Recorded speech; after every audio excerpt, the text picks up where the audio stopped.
Chapter 1109. Dongqing Wudi had a lot to say, but he didn't say anything in the end. After the incredible scene in the living room, everyone could see that Li Tianlan was in a bad state. No one knew how bad it was, but the extremely severe headache and depression almost broke Li Tianlan's will. Li Tianlan didn't have dinner. He went directly to the room that the Bai family had already prepared for him and fell asleep almost as soon as he lay down. He was dizzy and in a trance.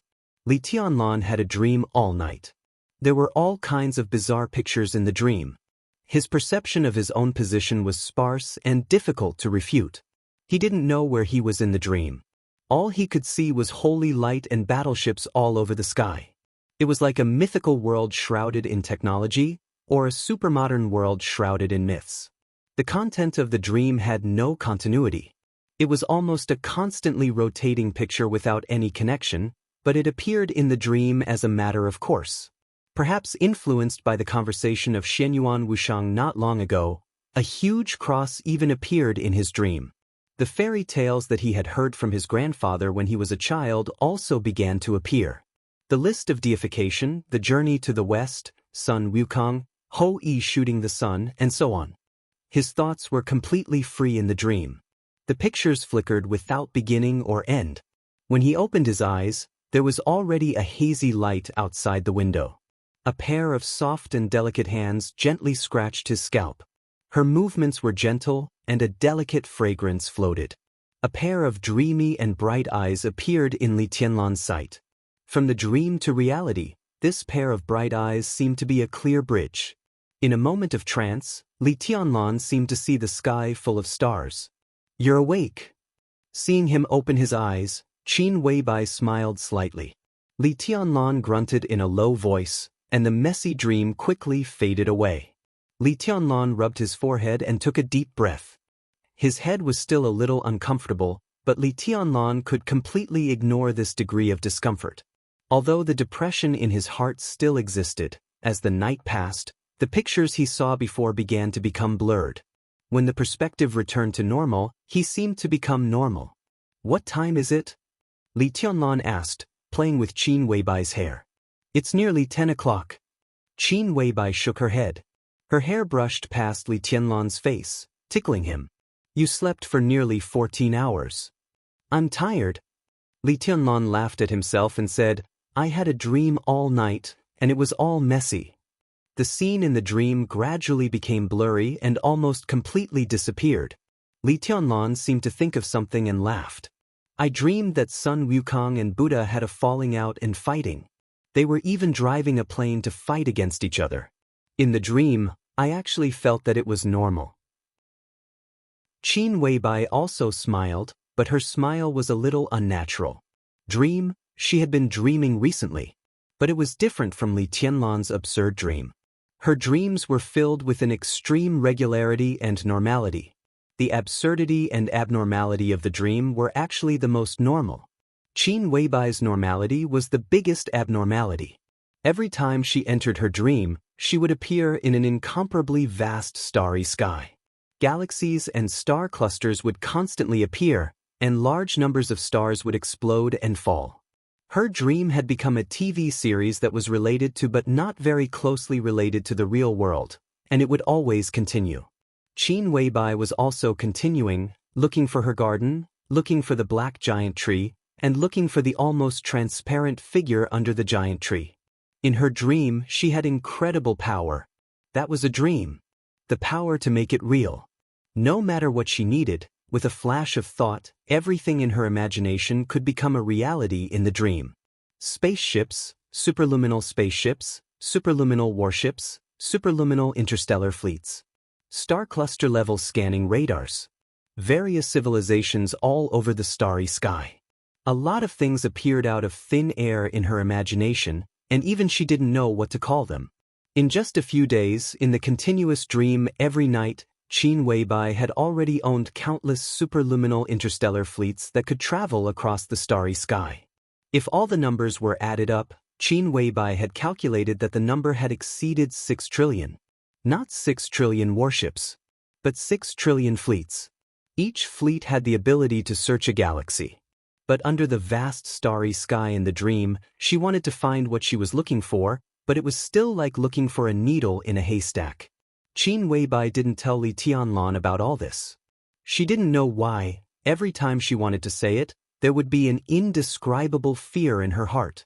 The moment she opened her mouth, the fear would directly occupy her consciousness, freeze her soul, and make her fall into an unprecedented state of despair. This was originally a very normal thing, but now it had become the most sensitive thing for Qin Weibai. Not feeling well? Li Tianlan glanced at Qin Weibai and touched her forehead. Qin Weibai blinked and reached out to pinch Li Tianlan's nose. If you hadn't tortured me last night, I wouldn't have slept so soundly. Li Tianlan sat up with a smile. Are you hungry? Dad and the others went to the meeting. I told Mom to prepare lunch now. She said she would make soup for you last night, but she was still busy in the middle of the night. It should be ready to drink now. Qin Weibai took the pajamas and put them on for Li Tianlan. Her action of helping Li Tianlan put on his clothes was natural. The tone of her voice was also natural. Mom? Li Tianlan's body was a little stiff. He suddenly didn't know what to say. The parents that Qin Weibai mentioned could only be Dongqing Wudi and Bai Qingqian. It couldn't be anyone else. This feeling was indescribable. What's wrong? Don't you like me calling them that? Qin Weibai tied the gown for Li Tianlan and asked carefully. No, Li Tianlan's voice was a little complicated. They are very happy. Qin Weibai took Li Tianlan's hand and stood up. Whether as a daughter-in-law or a goddaughter, I can call them Mom and Dad. If you don't like it, then I'll be their goddaughter. If you like it, I'll be your daughter-in-law. She looked at Li Tianlan with bright eyes. Do you like it?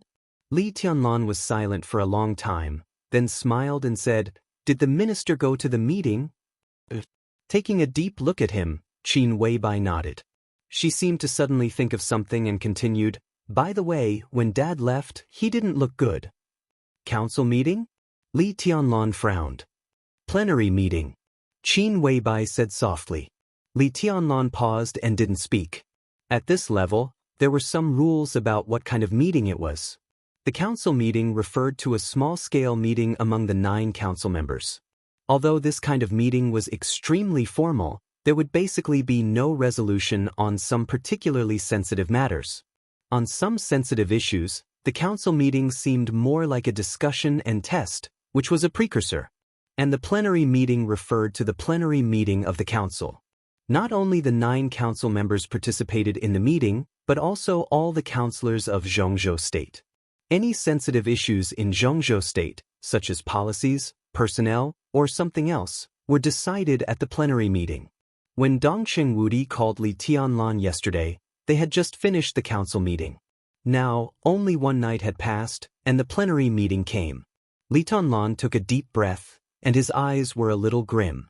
In recent days, the theme of the meeting almost all revolved around the death of Chen Fangqing and the stability and development of the cabinet. To be clear, the theme of the meeting these days was that the Academy, the Prince Group, the Southeast Group, and even the Special Warfare Group, which was too busy to take care of itself, were putting pressure on Li Tianlan and Dongqing Wudi. The North Group continued to remain silent. If everything went well, the North Group would be a part of the new group in the future. But obviously, the impact of Chen Fangqing's death was gradually fermenting, and some people inside the North Group had begun to have some doubts and scruples. Under such circumstances, could it be that this plenary meeting was about to form some sort of resolution? What do you think? Li Tianlan suddenly asked. He would not regard Qin Weibai as a vase who could only warm his bed and please him in bed. No one in the world dared to think so. Although the goddess who stayed with him had completely restrained all her sharpness, no one dared to underestimate her wisdom. Not to mention anything else, she was now the patriarch of the Lin clan, which was enough to explain everything. It's difficult. Qin Weibai had obviously been thinking about this problem. We are very passive now. The only thing we can do is to compromise and make concessions. It's not good for anyone to fight head-on. And if we really fight head-on, we have no chance of winning, no chance at all. Qin Weibai shook her head gently. In the current situation, it's already a victory if we don't lose too many things. I can make concessions, but they are too insatiable. Li Tanlan said expressionlessly. There's no way. Qin Weibai said directly, we can only wait. It's best to do nothing now. Li Tianlan raised his eyebrows. Wait for a variable. Qin Weibai said softly. She looked at Li Tianlan and continued, I've done something secretly, and now I'm almost ready. It was originally a good card, but at the critical moment, we have no choice but to play it first, but it's not the time yet. It's better to hide this card first. If there's a right opportunity, this card can play a great role. What card? Li Tianlan looked at Qin Weibai curiously. It's about the Special Warfare Group, as well as some people and things of other groups. Qin Weibai smiled. It's very sensitive. It's not the right time yet. I need an opportunity. As for now, what we need to do the most is to withstand the pressure and compromise appropriately. They seem to be chasing us relentlessly, but no one really wants to kill us. The current situation seems very bad, but in the end, there's a high chance that we'll still end up with a draw. It's just that how this game of chess is going to end up testing the wisdom of the major groups. The coordinates are Hengshui City, Hebei Province. The temperature these days is more than -80 degrees Celsius. It's such a cold day, and there's a long line of elders to do a nucleic acid test. The open-air line. Do it twice. Chapter 11:10. When the girl in the setting sun put down the brush in her hand and stared at her handwriting in the afterglow, she had a poetic beauty and tenderness. The girl was beautiful, and so was her handwriting. The faint fragrance of ink floated in the study. The girl's eyelashes trembled gently, and she looked serious and focused in the afterglow of the setting sun. What did you write today, miss? The bald, tall, and fierce-looking man asked with a smile when he saw the girl stop writing. Anything. The girl inadvertently reached out and touched her rose petal-like lips. She said with a smile, It doesn't matter what I write when I practice calligraphy. The important thing is to calm down. Uncle Yeu, come and see what I wrote. The fierce man scratched his bald head and looked a little simple and honest when he smiled. I just haven't graduated from junior high school. Whatever you write is good. As he spoke, he walked over slowly and lowered his head to admire the girl's handwriting. The girl also lowered her head to look at her work. On the white Xian paper, there were names, positions, profiles, and some deeds written in delicate handwriting. The orange-red light of the setting sun shone on the first line of the fine and delicate characters, and it was so clear that it was somewhat shocking. Sun Liye, male, former member of the Parliament of Zhongzhou State, Deputy Prime Minister of Zhongzhou State, leader of the Prince Group, 76 years old, served as Deputy Governor of Talent Province, Deputy Speaker of Yungue Province, Governor of Dongshan Province, Speaker, and so on. During his tenure as Minister of the Ministry of Personnel, he fought for the interests of the Special Warfare Group many times, intentionally or unintentionally, such as Sun Lu, Deputy Speaker of Dongshan Province, Deputy Governor of Beijiang Province, Number 6 of Phoenix Pavilion, code-named Snow Shadow, appeared beside Sun Liye 20 years ago, 37 years old now, and constantly influenced Sun Liye's decisions, such as a certain year, month, and day. Now living in Building Number 7 of Dragon Lake Park in Yuzhou. Number 17 of Phoenix Pavilion, code-named White Fox, appeared beside Sun Liye 12 years ago, 26 years old now, and cooperated well with Snow Shadow. Now living in Building Number 7 of Dragon Lake Park in Yuzhou. He Pingan, male, 52 years old, was the governor of Dongshan Province, served as Minister of the Ministry of Personnel of Nanyun, Deputy Speaker of Southwest City, one after another familiar name, one after another incomparably illustrious figure, and one after another young woman that almost no one knew about. Behind each name was a long list of deeds, and even provided a lot of specific evidence. All the behind-the-scenes transactions were clearly presented on the paper. There were so many of them that it was shocking. In the dense handwriting on the first page of Xian paper in front of the girl, only 2 people were introduced.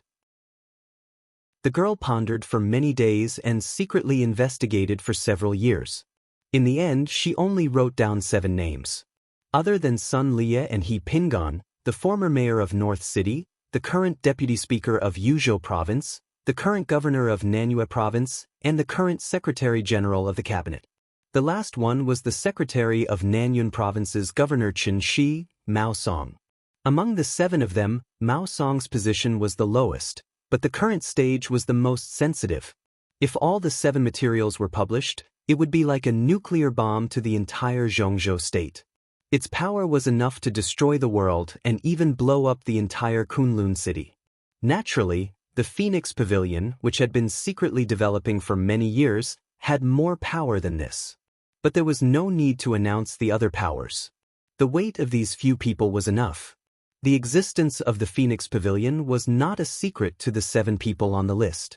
To the others who were similarly immersed in the gentleness woven by the elites of the Phoenix Pavilion, this was no secret. Following the fall of these 7 people, the others would definitely be in a state of panic. This was the most powerful threat, and also a long knife across their necks. After the 7 people were taken down in an instant, Emperor Dong's palace could continue to use this long knife to make use of those who had not been exposed. Dongshan, Nanyue, North City, the cabinet, the 7 names involved the Prince Group, the North Group, the Academics, and the Southeast Group, which was enough to show how terrifying the tentacles of the Phoenix Pavilion extended. And these places happened to be the key places that Emperor Dong's palace would attack next. The girl was not worried at all that no one would believe these things. These people and these things, the authenticity was almost unquestionable. There was a lot of evidence, and a little investigation could find a lot of problems. When this material was published, it would be sent to the council members as soon as possible. Then, the entire Zhongzhou state should be able to hear to that kind of earth-shattering explosion sound. The pressure on Emperor Dong's palace would be greatly relieved. Even if there were still people who would not let go of Emperor Dong's palace, Li Tianlan's graduation would no longer be their main target. Judging from the current terrible situation of Emperor Dong's palace, this was indeed a good card that could pull Emperor Dong's palace out of danger. But the girl always felt a little pity. She originally planned to use this powerful trump card to make a perfect cooperation with His Majesty Li Tianlan. She lowered her head and continued to stare at the words on the paper. Beside the girl, the expert at the peak of the thunder-shocking realm from Kunlun City was also reading these words seriously. His loyalty to Kunlun City had always been extremely fanatical. But looking at the shocking information on the paper, which was enough to doom Kunlun City eternally, he did not have the slightest change in his expression. All the real handwriting became different when it was projected to his eyes. He just felt that there were a lot of handwriting on the paper, and it seemed that what he saw was not comprehensive. But he did not think much and just smiled. There is no wind or rain, and it looks a little familiar. Uncle Yeyu must know about Mistress Su's calm disturbance. You are laughing at me again. The girl smiled gently. Her real age was less than 13 years old, but she had an indescribable charm. Yeyu laughed and then said meaningfully, Miss, this poem is not well written. His Highness may not like it. In this situation, His Highness can't wait for the storm outside. The bigger the storm, the better. The girl named Gu Xinyan's smile faded a little. After thinking for 2 seconds, she asked softly, Still can't get in touch with the teacher? Can't get in touch with him. Yeyu shook his head helplessly. I haven't heard from him for several days. I don't know where His Highness is. Gu Xianyan nodded thoughtfully and looked at the handwriting on the desk in front of her again. Sister Qin was now ready to play her card, but she had never really done it. She said she would wait for an opportunity.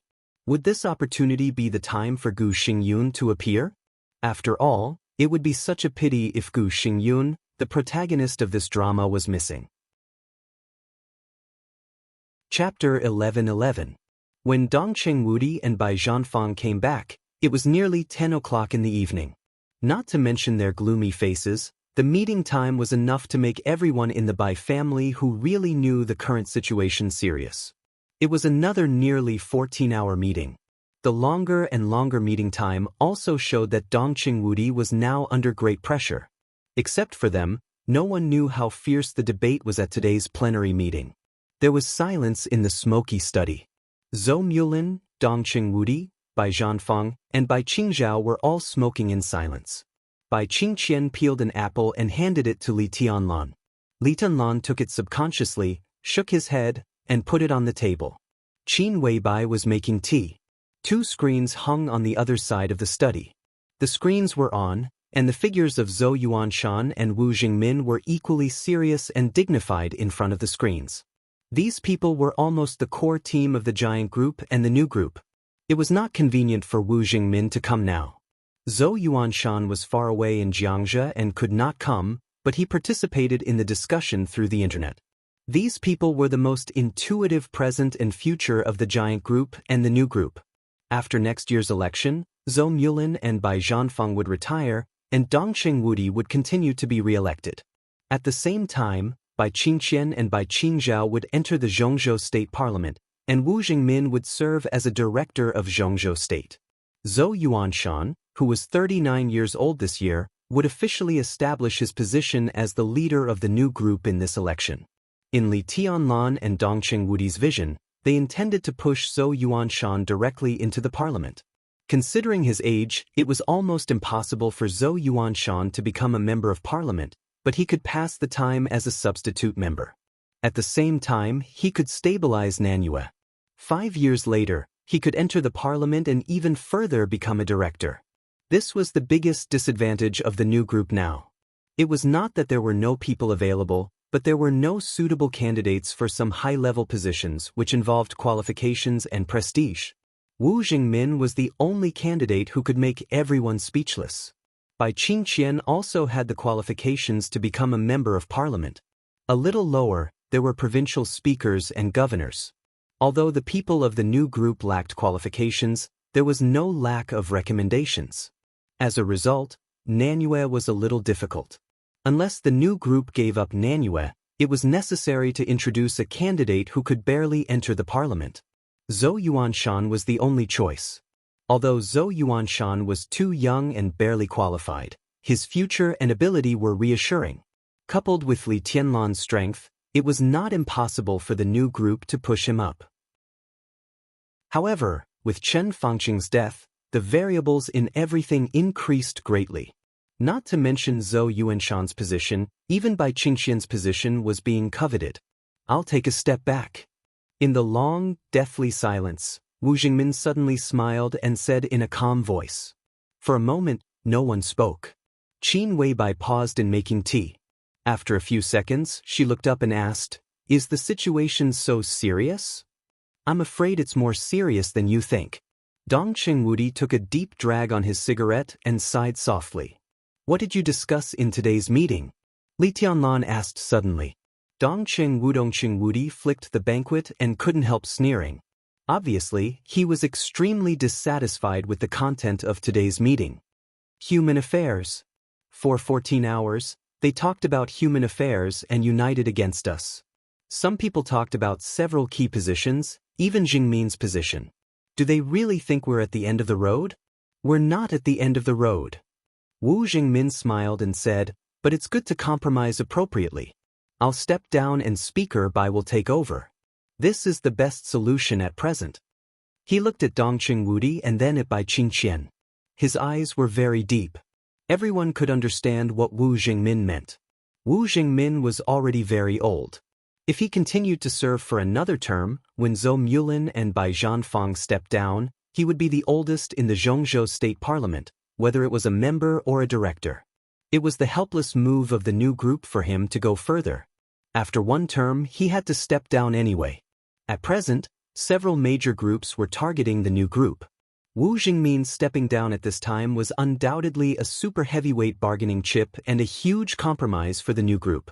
Now, no matter how bad the situation of the new group was, no one really wanted to push Li Tianlan. As long as Wu Jingmin stepped down, the matter would almost come to an end. With Wu Jingmin's withdrawal, it also meant that the position of the Deputy Prime Minister of the Cabinet, which was quite important among the directors of Zhongzhou State, was vacant. Other groups targeted Wu Jingmin not because they really wanted this position. A director's position was the key, especially when this position also represented the Deputy Prime Minister of Zhongzhou State, which was high and powerful. Because everyone wanted this position, but no one was willing to fight for it. If they fought for it, it meant that they would be the first to become chaotic. After all, they were targeting the new group, and they themselves were not monolithic. No one was willing to fight for such a sensitive position. Therefore, even if Wu Jingmin stepped down, the position of the deputy prime minister was very likely to fall into the hands of the new group. With Bai Qingqian, she could skip the counselor position and directly become the new director of Zhongzhou state. And what the major groups were targeting Wu Jingmin at this time actually wanted was the original position of counselor that belonged to Bai Qingqian, which ranked third in the cabinet. After the new group lost this position, the plan to attack the cabinet had almost failed, but there was still a chance for a comeback. Nanyue, Jiangzhou, Dongshan, Jiangnan, and Xia. With 5 provinces in hand, if it operated properly, the new group would still be the top group in Zhongzhou state, and it could also establish its right to speak in the cabinet to a certain extent. And if it gave up its strong position in the cabinet, the new group could fully help the giant group fight for some other positions while stabilizing its position, which was also the key of the key. The two groups had always had high expectations for this election, and it could be said that they were determined to win several key positions. The battle for the cabinet was one of the focuses. Nanyue was also the focus. In addition, there was a position in the military that everyone was paying attention to but no one had mentioned yet. After the election, even if Dongqing Wudi was re-elected, he would inevitably step down from the position of the commander of the Border Control Corps. This position originally belonged to Di Jiang of the Wang family of Beihai, but after his resignation, Dongqing Wudi held the position for more than 2 years. The giant group undoubtedly wanted to take back this traditional sphere of influence that belonged to them. What did the commander of the Border Control Corps mean? It was possible. It could be said that he was a super heavyweight in the military, a member of Zhongzhou state, a deputy minister of the army headquarters, a director of the military, and a marshal of hundreds of thousands of troops. It was no exaggeration to say that the final ownership of this position had the most direct relationship with whether Dongqing Wudi's influence on the military was strong or not. If there were no changes within the Wang family of Beihai, the most powerful candidate for this position was the deputy minister of the army headquarters, Yi Dongxing, who was known as the god of army of Zhongzhou state. If he came forward, the giant group could only give up no matter how unwilling they were. Today, in the whole of Zhongzhou state, no one was more suitable to go to the Border Control Corps than Yi Dongxing. If Beihai pushed him forward, then the others had nothing to say. But now Yi Dongxing was fighting for the position of director, and it was impossible for him to go to the Border Control Corps. In this way, the giant group had hoped to fight for it again. The new group still didn't know who the giant group was going to push to fight for that position. Even Li Tianlan didn't know. They only knew that in Dongqing Wudi's mind, this person was almost a candidate who would definitely succeed if he was pushed forward. This also meant that in everyone's mind, that person was the most suitable person to go to the Border Control Corps besides Yi Dongxing. Li Tianlan had seen the list of generals of the giant group and never felt that anyone had such strong competitiveness. And this position was also closely related to the advance and retreat of the new group. Wu Jingmin couldn't work for too long. Obviously, he thought that it was a good result to use his retirement as a bargaining chip to calm the storm, and at the same time to fight for more favorable conditions for himself and to let the new group plan the layout again. And such an outcome meant that the suppression of the new group by the major groups had been effective, and the plan of the new group had been severely thwarted. At the same time, he also gained something. The new group could also fight for other interests if it stabilized itself. In Wu Jingmin's view, the situation caused by him taking a step back was a draw in the future. No matter how unwilling he was, such a situation was relatively the best. It's not that simple. Zhou Mulin, who was a man of few words, suddenly said, "What does the council think of me?" Li Tianlan suddenly asked. Now everything could be said to be caused by him. Although he didn't do anything, he couldn't come up with evidence to prove his innocence. All the pressure on the new group and the giant group was also because of him. The council's view of him was the key. Dongqing Wudi glanced at him and suddenly smiled. The council still recognizes your ability and future. Wen Yian proposed to lock you up again for a long time, and Wen Zhang voted for it. But it was rejected by the president. It was expected that Guo Wenyan wanted to lock him up to stabilize the position of the prince group. And Ji Wenzhang, the tycoon of the Southeast group, voted for it? Beihai, Wang Shengxiao, now really felt that his wings had hardened? Li Tianlan twitched the corner of his mouth and didn't speak. Everyone knew that it was impossible to lock Li Tianlan up again at this time. Since the other party mentioned it, there was no doubt that he wanted to take more things from the new group. Li Tianlan thought in silence. He knew very well that he had to do something again now. The president proposed to make you a special security advisor of Zhongzhou State, on the same level as Gu Xingyun and a director. What do you think? Dongqing Wudi suddenly asked. Chapter 11-12. Special Security Advisor of Zhongzhou State. In the history of Zhongzhou State, this was not a strange position, but it was also a position that most people had never heard of. The title of the war god of Zhongzhou State was just what the outside world, or to be exact, the dark world called Gu Xingyun. Kunlun City was the hub of the special warfare system of Zhongzhou State, but that was not its name to the outside world. The hub of the special warfare system that Zhongzhou State would not disclose to the public but was recorded was officially called the Special Operations Department of Zhongzhou State. As for Gu Xingyun, he was the 12th minister of the Special Operations Department of Zhongzhou State and also served as the Special Security Advisor of Zhongzhou State. Those who knew about this kind of part-time job would naturally understand. Moreover, the dark world was originally in a state of darkness. As long as it was not exposed, it naturally did not matter what the outside world called it. However, Li Huaqing's suggestion was to separate Gu Xingyun's two duties. That was to say, in the special warfare system of Zhongzhou State in the future, Gu Xingyun would be the Minister of Special Operations Department, and Li Tianlan would serve as the Security Advisor of Special Operations Department. There was no such thing as who was the boss and who was the second. There was a complete balance of power. Li Tianlan also had an official identity, as well as the treatment and corresponding power equal to that of a council giant in Zhongzhou State. To some extent, such a proposal could be regarded as Li Huaqing's appeasement to the new group. When they were suppressing the new group, they naturally did not think of really driving Li Tianlan into a corner and making Wu Jingmin step down. They took away the position of counselor by Qing Qian and some other important positions and let Li Tianlan enter the decision-making level of the council.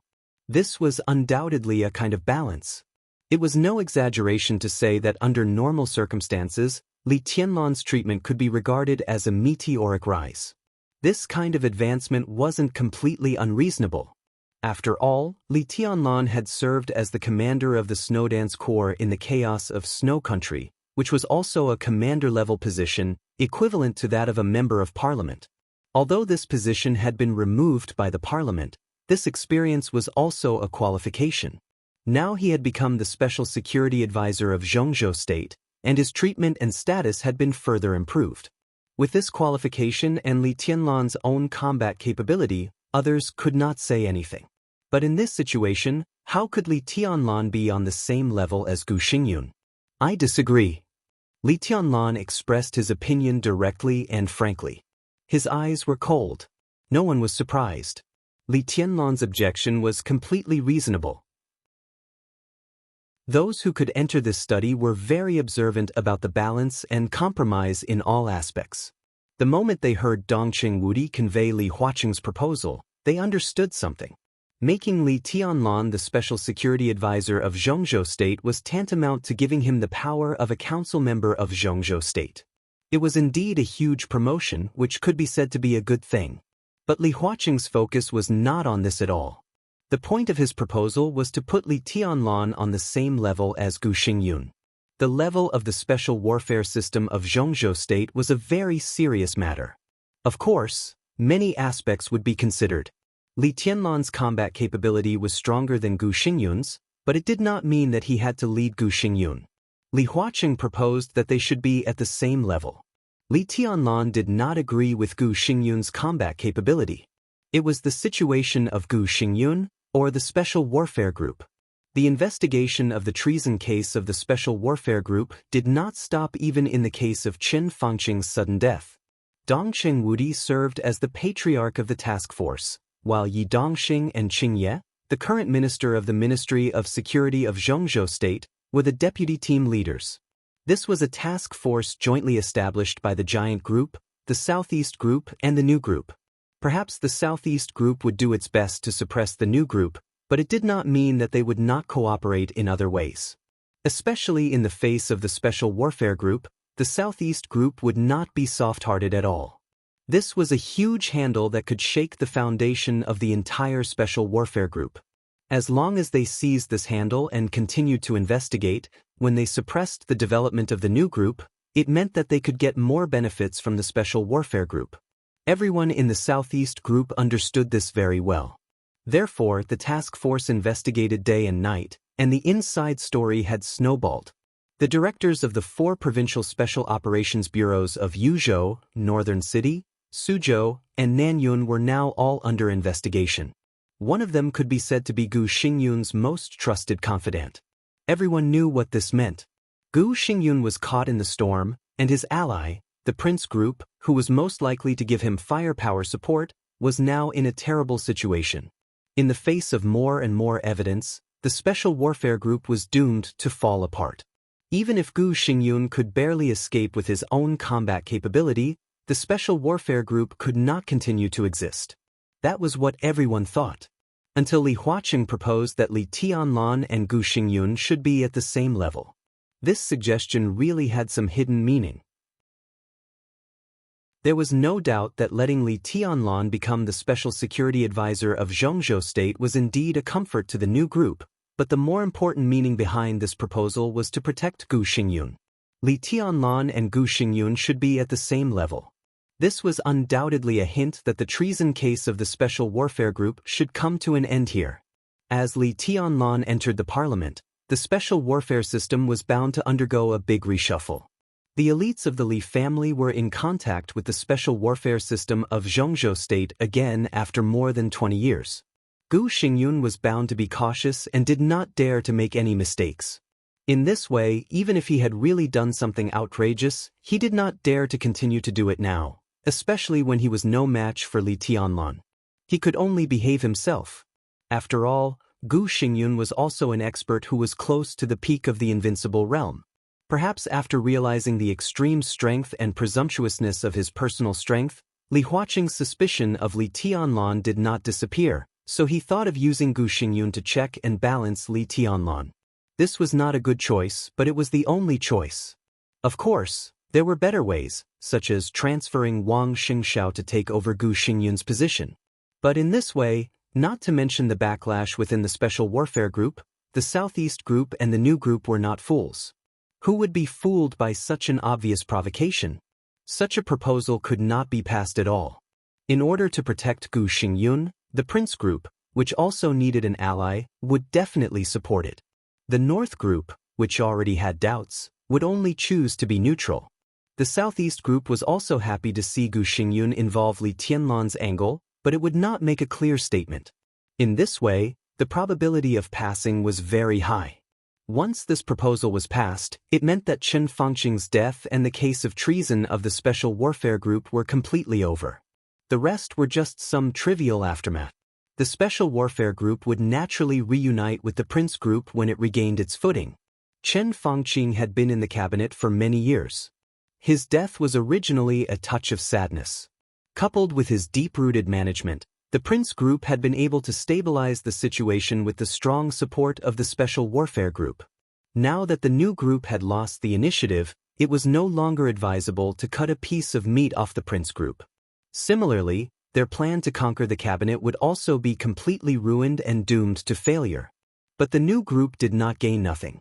Li Tianlan entering the parliament and becoming an invisible director could also be regarded as the expansion of the new group's sphere of influence. This was also the result that Li Huaqing wanted.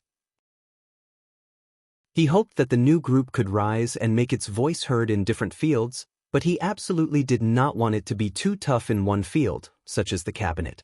The new group had no choice but to accept such an outcome.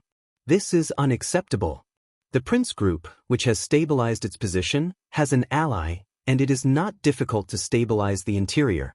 Li Huaqing is also willing to let the Prince Group have one more director to cooperate with Guo Wenyin. The decline of their influence is inevitable, but the appointment of the new director is certain after Li Huaqing's promise. This was already a great harvest. Such a situation was also Guo Wentian's dream. An Bai Qingqian entered the cabinet and replaced Wu Jingmin. The position of counselor left by her was the goal of the Southeast Group. The Prince Group wanted the position of the new director, the Giant Group wanted to protect the new group, and the new group wanted to stabilize itself. No one would compete with the Southeast Group. Li Huaqing was also ready to unite most of the forces to promote Hua Xingyang as the prime minister. So the Southeast Group would get the position of the counselor as it wished. And the academics also achieved their set goals. Li Huaqing was re-elected, and Hua Zhiyang was the prime minister. In the next 5 years, the academics would be completely strong. It was already a great harvest for the Special Warfare Group to be able to stabilize its position. Naturally, it would not ask for too much. And the deal between the North Group and the new group would not let each other down. In this way, the situation between the six would be completely obvious. The new group, the Special Warfare Group, and the Prince Group were all losers, but they also gained something. The Giant Group and the North Group did not lose or win, but they also got what they needed. As the victors, the academics and the Southeast Group had their gains, but at the same time, they had to pay. The most important thing was that after this, the entire Zhongzhou state would become stable. Stability was always the overriding factor. Victory and failure, balance and compromise, every move of the major groups was between advance and retreat. No one left dismally. After reaching a situation that everyone could accept, the stability would continue. They never tried to destroy any strong group, but they could freely advance and retreat. This was the key to Li Huaqing's success today, and it was also the style of the academics. Now it seemed that it was undoubtedly very clever. Countless thoughts were running in Li Tianlan's mind, and he suddenly said, "What's the result?" "No result." Zhou Mulin suddenly smiled. "The pressure is great, but I can still stand it for the time being, but..." He shook his head and did not continue. Li Tianlan already understood what he meant. If there was no hope of a comeback, then this result was the best result. Li Huaqing protected Gu Xingyun. Although they were somewhat unwilling, they could only accept it for the time being. After all, it was not a bad thing for them that Li Tianlan entered the parliament. Moreover, the difference in combat strength between Li Tianlan and Gu Xingyun was extremely obvious. But in the environment of the special warfare system, Li Tianlan's strength would not be shaken at all because of his shallow foundation. The initiative was already on Li Tianlan's side. Li Tianlan was also very clear why there was no result at this plenary meeting. The only explanation was that although Dongqing Wudi and the others resisted the pressure to express their opposition, such opposition would obviously not be too firm. This also meant that they had the possibility of agreeing, but the details still needed to be discussed. Otherwise, today was a plenary meeting, and Li Huaqing could use a vote to force his proposal. It did not come to this step, naturally, because of Dongqing Wudi's attitude, so there was a possibility of compromise. Li Tianlan lowered his head slightly and narrowed his eyes. Perhaps now, in the heart of the leader of the giant group, he was already thinking about how to make himself more powerful in the special warfare system. Chapter 11:13. Let's wait a little longer. Li Tianlan was silent for about 4 or 5 minutes before he leaned back on the sofa and said softly. Dongqing Wudi nodded and said, Li Huaqing didn't force his proposal through at the plenary meeting today because Dongqing Wudi and others didn't refuse firmly. This left room for further discussion. Similarly, no matter how firm the opposition was, it was still in opposition. This also left time for discussion with Li Tianlan. The next result could be discussed later. There was less than a year before the election. Time was tight, but there was still some spare time.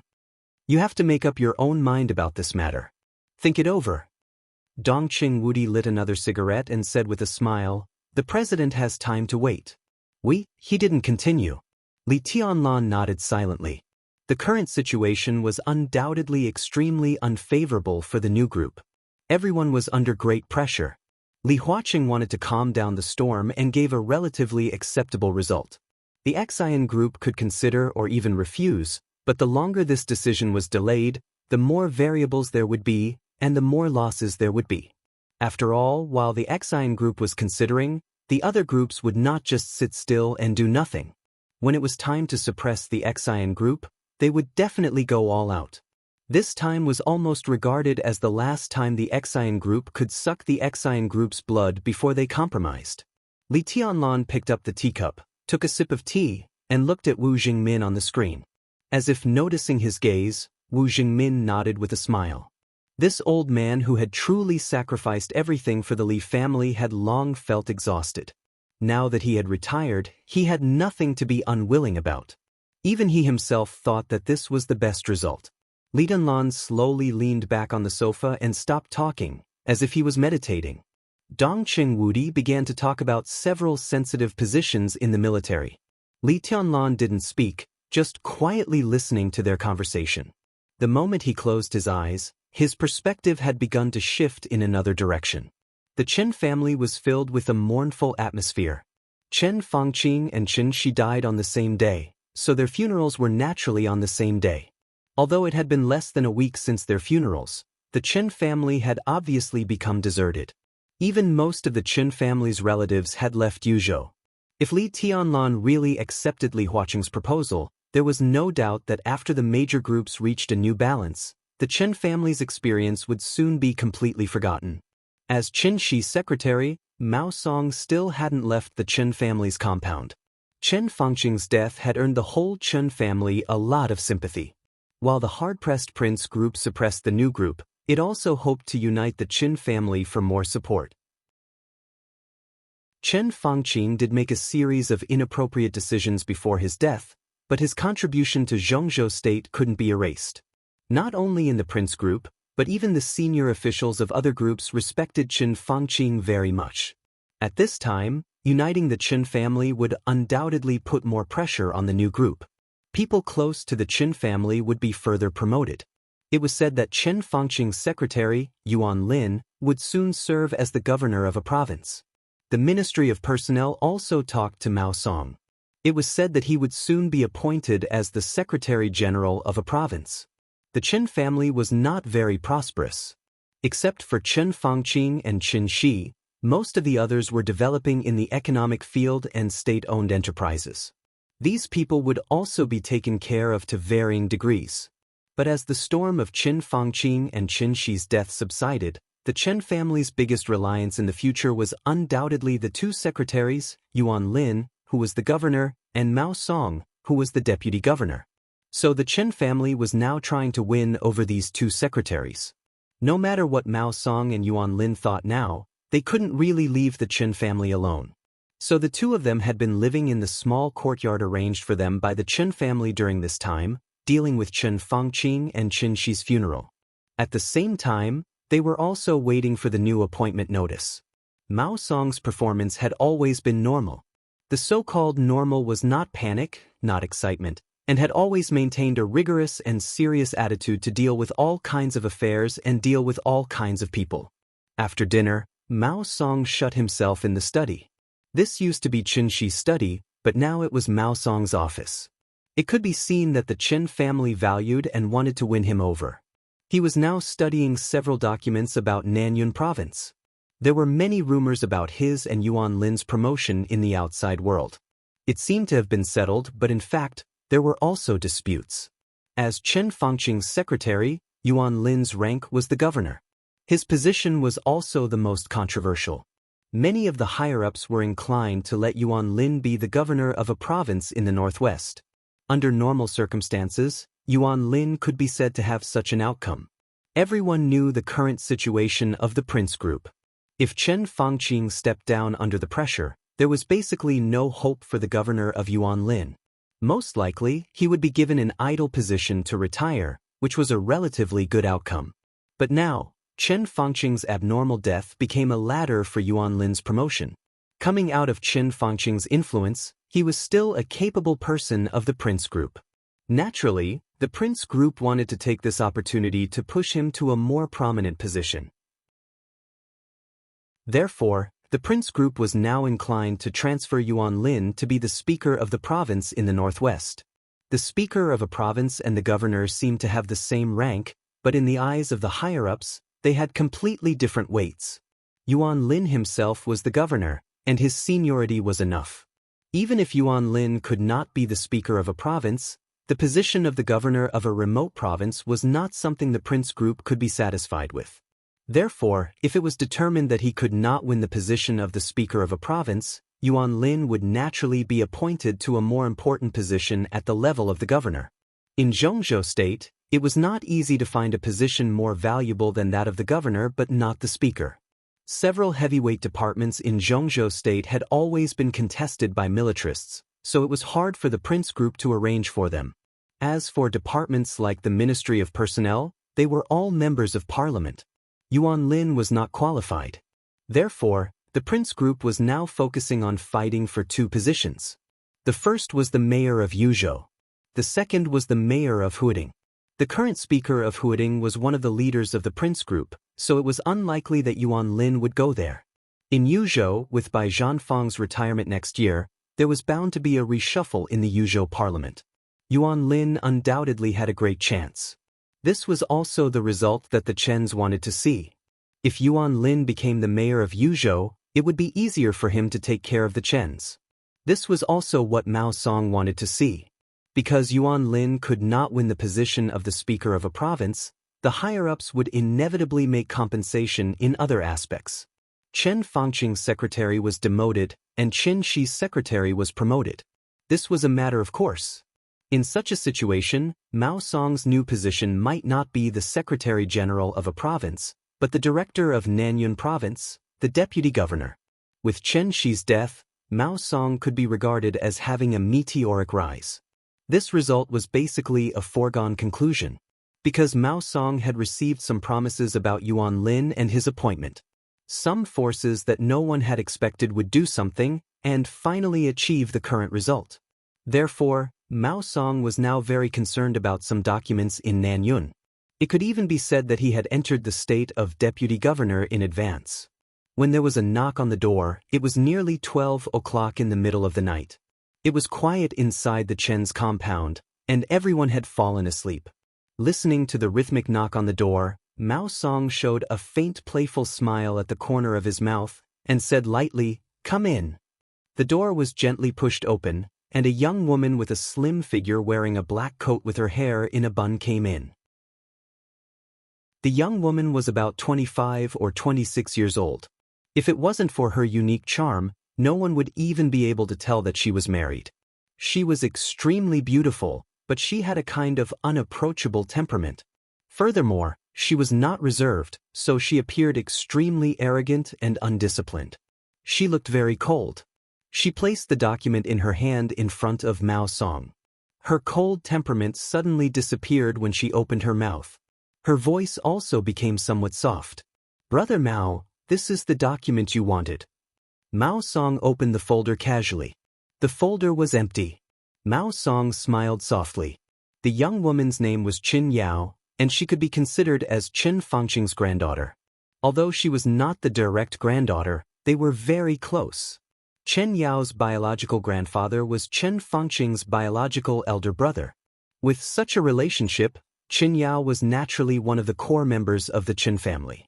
Mao Song had seen Qin Yao a few times before, and his impression of her was that of a very proud and reserved little woman. He heard that she got married at the beginning of last year and was extremely strong at home. He himself was also a senior executive of a large company, so he did have the right to be proud. "Can this document satisfy me?" Mao Song knocked on the empty folder with a pen, and his voice was low. Chen Yao gently bit her pink lips. Under the light, her red lips glowed with an extremely soft luster, and looked incomparably sexy. "It's all done according to your request." With a little embarrassment and shame, as well as a touch of charm and welcome, Chen Yao said in a low voice.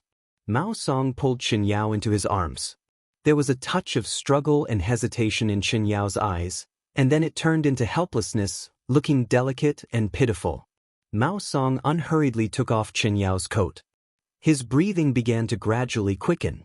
Under the coat was a piece of snow-white smooth. Silver high heels, black stockings. Other than that, there was nothing else. Not bad. Mao Song smiled very comfortably.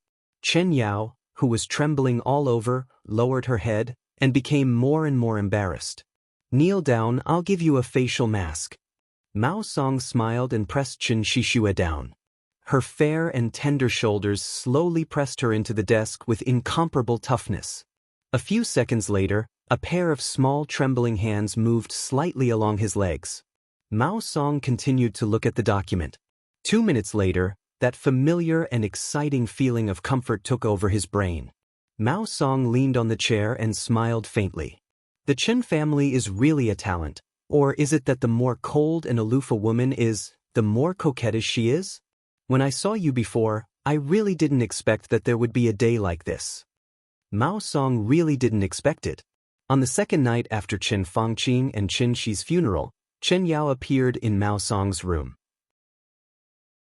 Although her performance was very embarrassing and shameful, she didn't hide what she did. It was seduction. This was undoubtedly to find a new backer after Chen Fangqing and Chen Shi's death. He didn't know what Chen Shi's inner thoughts were. Maybe she felt guilty or something else, but under that extreme stimulation, he almost didn't hesitate to accept Chen Yao, who was extremely strong at home but was extremely obedient by his side. The gentle movements under the desk paused.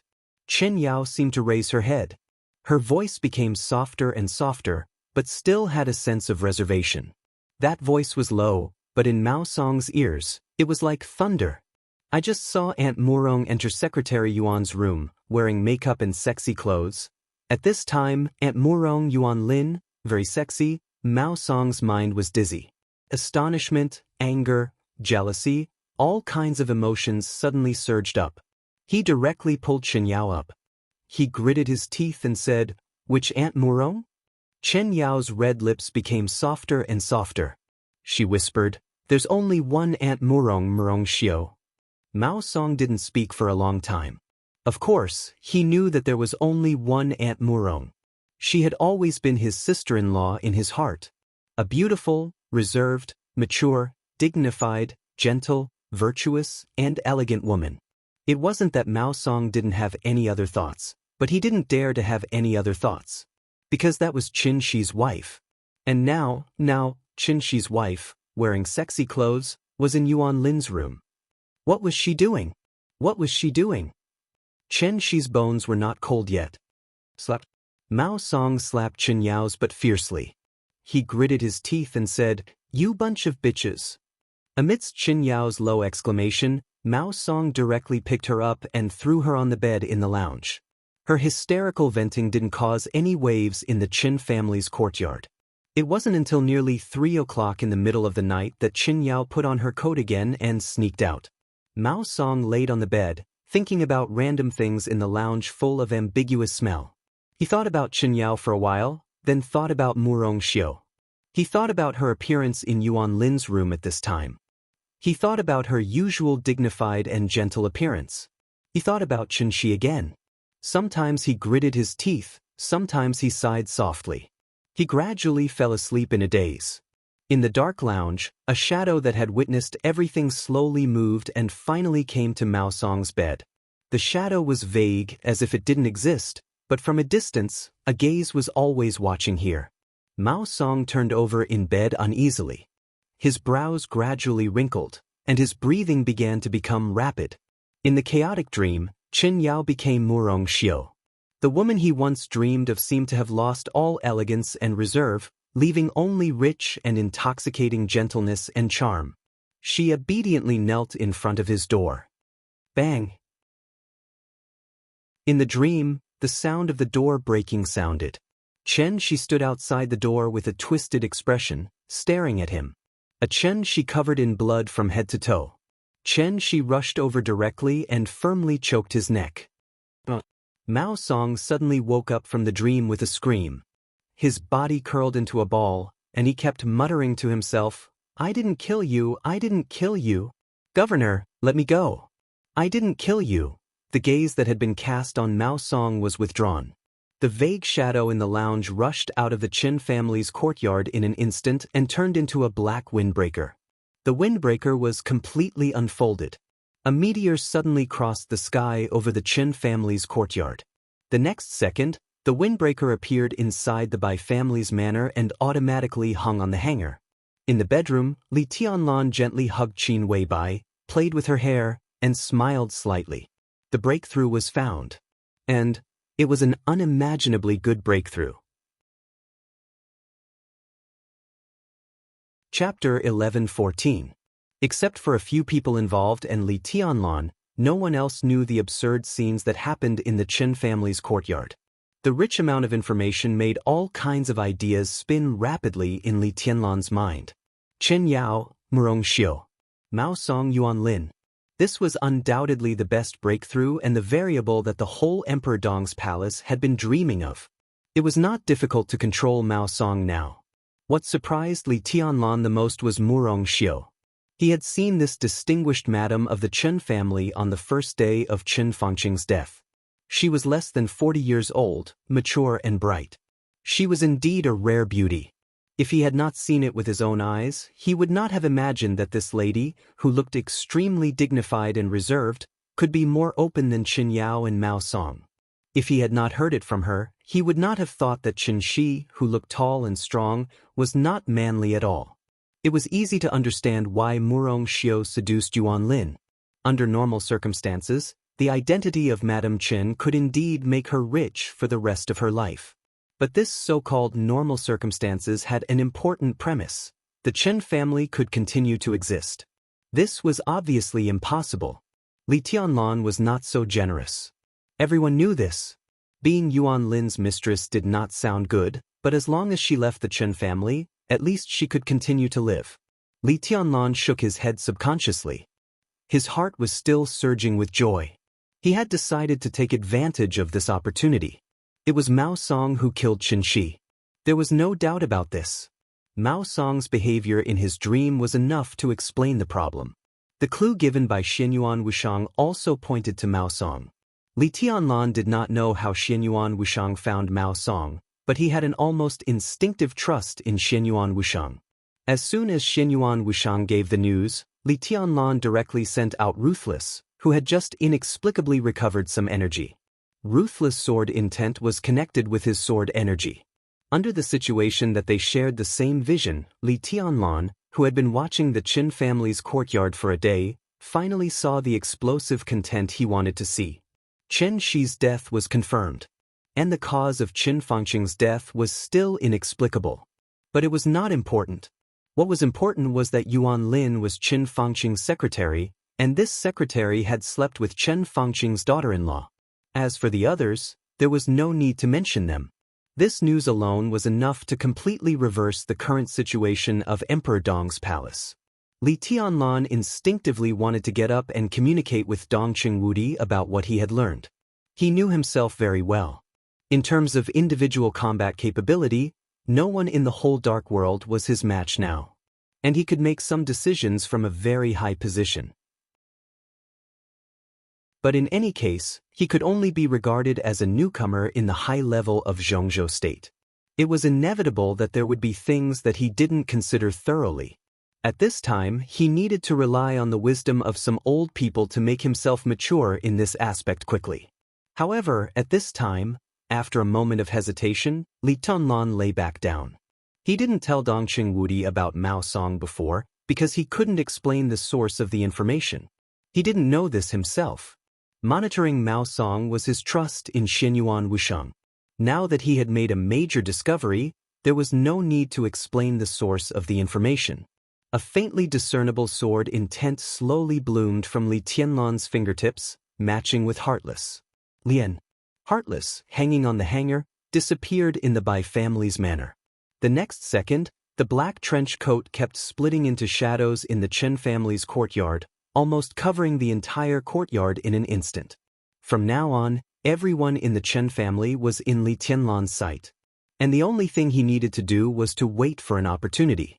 An opportunity for Qin Yao and Murong Xiu to climb into Mao Song's and Yuan Lin's beds respectively. Li Tianlan's body relaxed slightly, and his arm around Qin Weibai's slightly tightened. Qin Weibai, who was sleeping soundly in his arms, obediently turned over with the slight strength and buried her face in his arms. A delicate fragrance floated. Li Tianlan closed his eyes, relaxed his spirit, and gradually became in a trance. Late nights in the village were far more lively than at night. Within a few days of coming to the village, Li Kuangde had to change his schedule. He slept during the day and went out at night. Otherwise, he could hardly rest at night. On one side of the village, Gu Xingyun's aura had become more and more obvious. The aura had been increasing from beginning to end. In just a few days, it had entered the real threshold of the peak of the invincible realm, and it was still growing. Now it was close to the peak of the invincible realm. That was the level before he, Wang Tianzong, Lin Fengting, and others broke through. According to Jiang Shangyu, when Gu Xingyun reached that level, everything should stop. Whether he could break through from the invincible realm to the level they were at now depended on himself in a short time. Li Kuangtu's purpose here was very simple. At Jiang Shangyu's invitation, he came here to protect Gu Xingyun. This is only the surface of things. Jiang Shangyu's real purpose might be to show sincerity, or it might also be a deterrent. He saw a lot of things in this base, especially the villagers here. Their extraordinary physical fitness meant too many possibilities. Protect? It was almost impossible for Gu Xingyun to encounter any variables here. In fact, the strength of these people in the village was what Jiang Shangyu wanted to show Li Kuangde the most. Li Kuangde didn't want to admit it, but he had to admit that in a few days, he had gradually lost some of his detached mentality. He had never looked down on Jiang Shangyu. The phrase, "the younger generation will surpass the older," was used to the extreme by Jiang Shangyu. But it didn't mean that Li Kuangde really thought that Jiang Shangyu could be on an equal footing with him. The Jiang family was alone. Even with Moraid and Knights Templars, they still had no advantage in front of the purgatory of Heaven Capital. Therefore, Li Kuangde had always thought that the cooperation between them was dominated by the purgatory of Heaven Capital. This was a very normal thing to do. But after seeing this village and these villagers, his idea was almost completely subverted. Jiang Shangyu's position in his heart suddenly rose a lot. Li Kuangde finally realized the strength of this alliance, and he knew that he had to give Jiang Shangyu enough respect when necessary. Jiang Shangyu had been sitting on the grass outside the village. He rarely entered the village, and he didn't even eat much. Li Kuangde only saw him occasionally eating a piece of grass pulled from the ground. He just sat there quietly, as if he was thinking about something. The village was lively and noisy in the middle of the night. Almost all the villagers went out of their homes. There was no light in the village. In the pitch-black darkness, everyone was enthusiastically exchanging some trivial matters with each other. Li Kuangde walked out of the village and turned to look at the villagers again. The layout of the village was narrow, and it was especially dark at night. Standing a little further away, even with his eyesight, he couldn't see the villagers clearly. But these villagers didn't seem to be affected at all. Every time he saw this, Li Kuangde always felt a little uncomfortable. He couldn't tell what was going on, but in this village, which was lively at night but cold and silent during the day, he always felt uneasy and anxious for no reason. Taking a deep look at the villagers, Li Kuangde shook his head and found Jiang Shangyu in a familiar place. Jiang Shangyu ate the grass in his hand bit by bit, thinking silently. "What are you thinking about?" Li Kuangde sat down beside him. "I don't know." Jiang Shangyu's voice was calm and rational. "You don't know?" Li Kuangde smiled. "I'm telling the truth." Jiang Shangyu looked at him seriously and said, "I always feel that I've overlooked something very important, but I don't know what I've overlooked.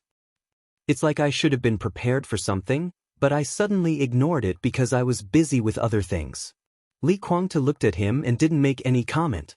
He just said slowly, "Gu Xingyun's breakthrough is very smooth. We should be able to go back after dawn. In this place, the longer we stay here, the greater the risk of exposure. If we go back earlier, we may be able to catch up with the good show in Yuzhou." "Yes." Jiang Shangyu's eyes became a little dazed again, and it was obvious that he was lost in thought again. He instinctively echoed Li Kuangde, The good show in Yuzhou should come to a critical moment. Li Guangtu narrowed his eyes slightly and was silent for a moment. Then he suddenly asked, "You said that you sent someone to test the two newcomers who appeared next to Li Tianlan? What happened?" Silence. A second later, Jiang Shangyu suddenly jumped up from where he was.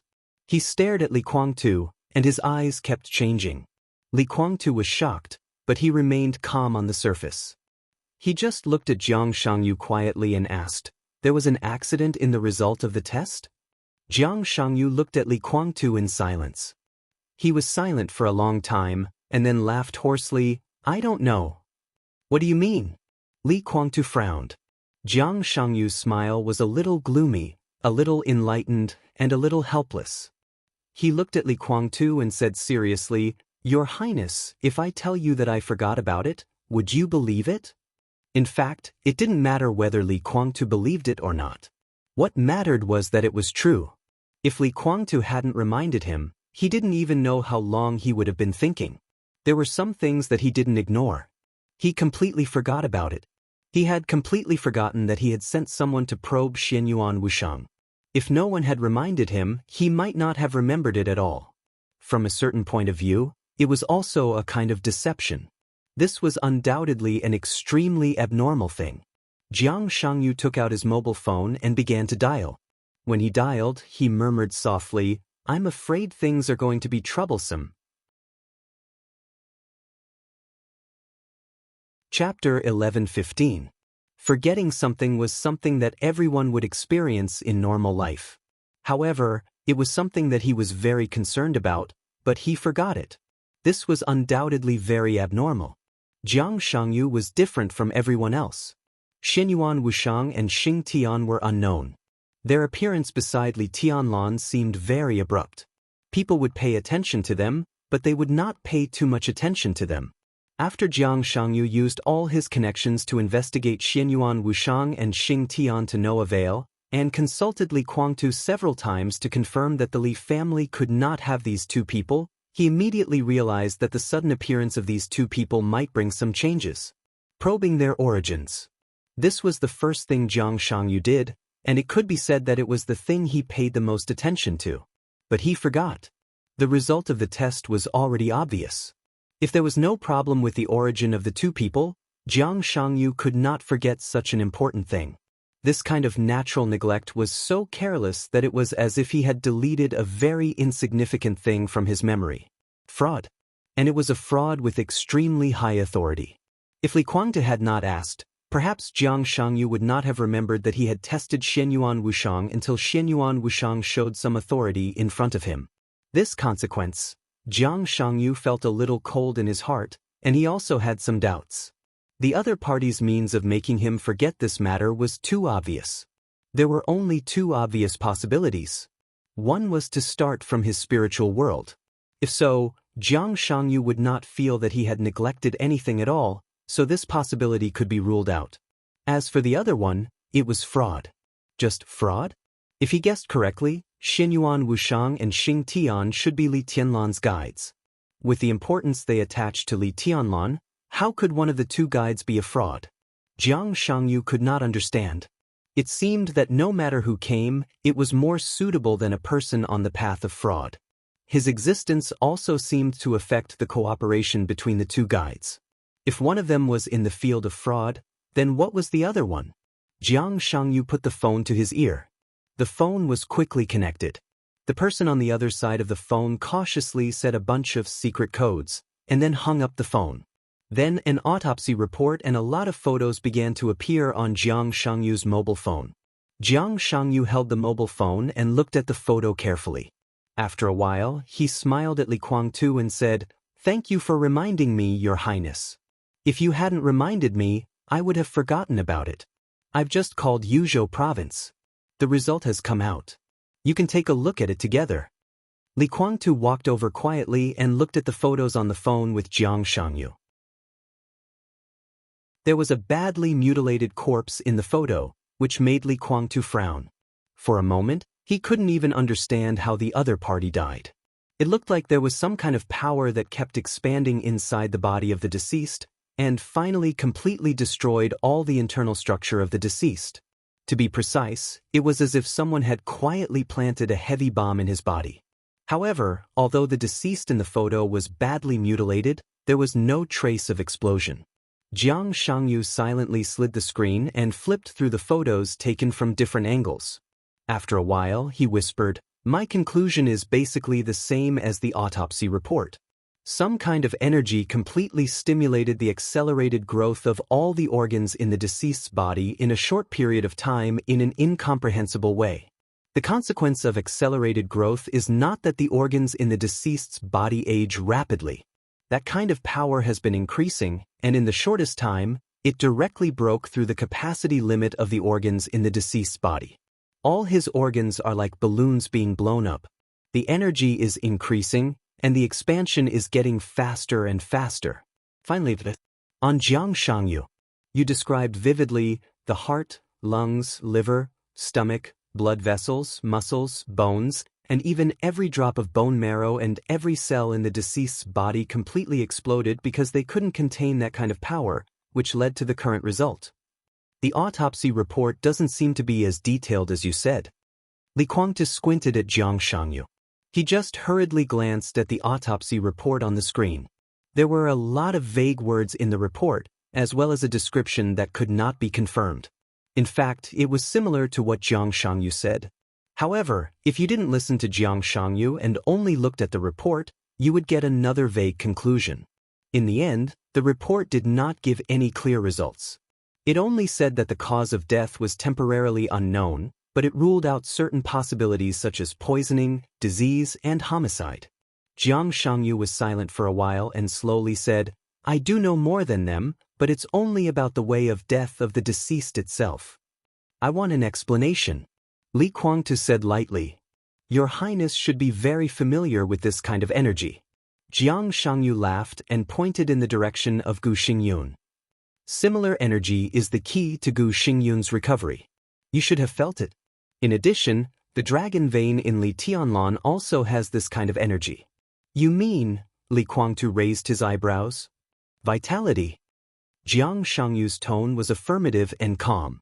The dragon vein in Li Tianlan is essentially vitality, and the energy in the body of the deceased is also vitality. If we have to compare, the vitality contained in the dragon vein is essentially stronger than the energy in the body of the deceased, but it is too weak. And the vitality in the body of the deceased is far greater than the dragon vein in Li Tianlan's body in total. If this kind of energy is only a little bit, it has unimaginable benefits for the body of the deceased. For example, it can cure all the hidden dangers in his body, so that he will never get sick again in this life, and even won't have a cold. It can let him live for more than 100 years or more. But once this kind of energy exceeds a certain limit, it can also be a sharp weapon for killing. The injuries in the body of the deceased were blown up by this vitality. That trace of vitality is constantly increasing, which is equivalent to planting thousands of miniature bombs in his body. This method is very cruel. Even I can't imagine the pain the deceased suffered before he died. Thousands of miniature bombs exploded in his body. Li Kuangtu coughed subconsciously. Jiang Shangyu continued to look down at the screen. After a while, he laughed and murmured, "It turns out to be Saint." Li Kuangtu was a little surprised. "He doesn't have this kind of means. I'm not talking about the deputy palace master of the invincible realm in Emperor Dong's palace." Jiang Shangyu said softly, "Although we are both saint, we are talking about two different concepts. Saint is just a code name for Wei Kunlun, and I'm talking about the real saint, the kind that is only one step away from the angel. But saint plus deception, what kind of inexplicable combination was this? The miracle city was a forbidden place for any force, especially for these leaders. They had to be even more cautious, so no matter what kind of combination, a holy disciple was a must. Saint plus a calligrapher was the best combination, and saint plus an apostle was the most violent combination. Even if it was a martial artist, it was more useful than deception. What was the other party thinking? Maybe things are not as bad as I think." Jiang Shangyu shook his head subconsciously and said softly, "At least if it was saint plus deception, It was basically impossible for Mao Song to be exposed. This also meant that Li Tianlan would still be in a terrible state. Li Guangde looked down at the photo in Jiang Shangyu's mobile phone thoughtfully. If it was just a test, why did he die? What do you want to express in such a cruel way? Li Guangde suddenly asked. It's not his fault. Jiang Shangyu laughed. We can test and the other party can. We can avoid it. So if I want to get the result I want, I naturally have to force the other party to take action. Otherwise, if we talk for a long time, the result is ambiguous. What is it? I'm the one who arranged for this person to die. Shenyongwusheng. Xing Tian. Jiang Shangyu repeated these two names and said, everyone has a taboo that can't be violated. You can also say it is the bottom line, whatever it is. In short, it is something that can't be offended. It's too easy to test their origin. An idiom is enough. Helping the wicked. Li Guangde raised his eyebrows slightly. Helping the wicked. Jiang Shangyu nodded with certainty. Is there any profound meaning to this word? Li Guangde was a little confused. This word was easy to understand. Maybe it was not commonly used, but basically everyone knew what it meant. There are a lot of things involved. Jiang Shangyu said slowly, for example, fate, mystery, a mess. To put it simply, the meaning of this word is actually very rich. It represents the most humiliating period of history in human history, and it can be said to be the best strategy to sow discord in history, which has caused many consequences. He seemed to think of something and his eyes were a little playful. That strategy to sow discord could be said to be His Majesty's biggest decision-making mistake, and the consequences caused by it could not be remedied until now. It was also the most glorious victory of the Order camp, and it even directly led to the death of the original His Majesty. This word in the time corridor was completely linked to the fate of the entire human clan, which could be regarded as their bottom line. What do you mean? Li Guangde narrowed his eyes. Jiang Shangyu was a little absent-minded and whispered, the beginning, the end. He. Ha ha ha. Jiang Shangyu's laughter suddenly stopped. An incomparably sharp sword intent enveloped his body. He slowly turned around. In his sight, the sword intent on Li Guangde's body kept gathering, almost tearing the world apart. What do you mean, Your Highness? Jiang Shangyu's smile remained unchanged. I don't understand what you're saying. Li Guangde said blandly, what is an angel? What is a saint? What is helping a tyrant? What is a strategy to sow discord? What is the so-called beginning and end? Jiang Shangyu looked at Li Guangde silently for a long time. In the distance, Gu Xingyun's aura gradually stabilized. Jiang Shangyu suddenly smiled and said, I can't tell you. Really? Li Guangde's smile was a little cold. But I can also tell you. I'll tell you everything. Jiang Shangyu continued, but there is a condition. Say it. Li Guangde's voice was cold. Jiang Shangyu smiled and pointed in the direction of Gu Xingyun with a sincere expression. Join us, all of this will no longer be a secret to you. I'm in a state of confusion, and there are many things I can say at will. You can even know more than Li Tianlan, but this requires you to really join us. I can bring you not only knowledge, but also power. He looked at Li Guangde with deep eyes, as if tempted by the devil. Your Highness, don't you really want to go further? If you join us, I can guarantee that you can break through again in a short time and touch the real supreme level. Li Guangde was silent. The surrounding world was silent. At that moment, all the hair on Li Guangde's body stood up. The village, which had been bustling just now, became dead quiet in an instant.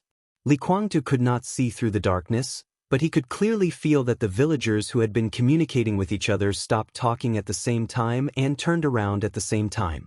Countless pairs of eyes locked on him at the same time.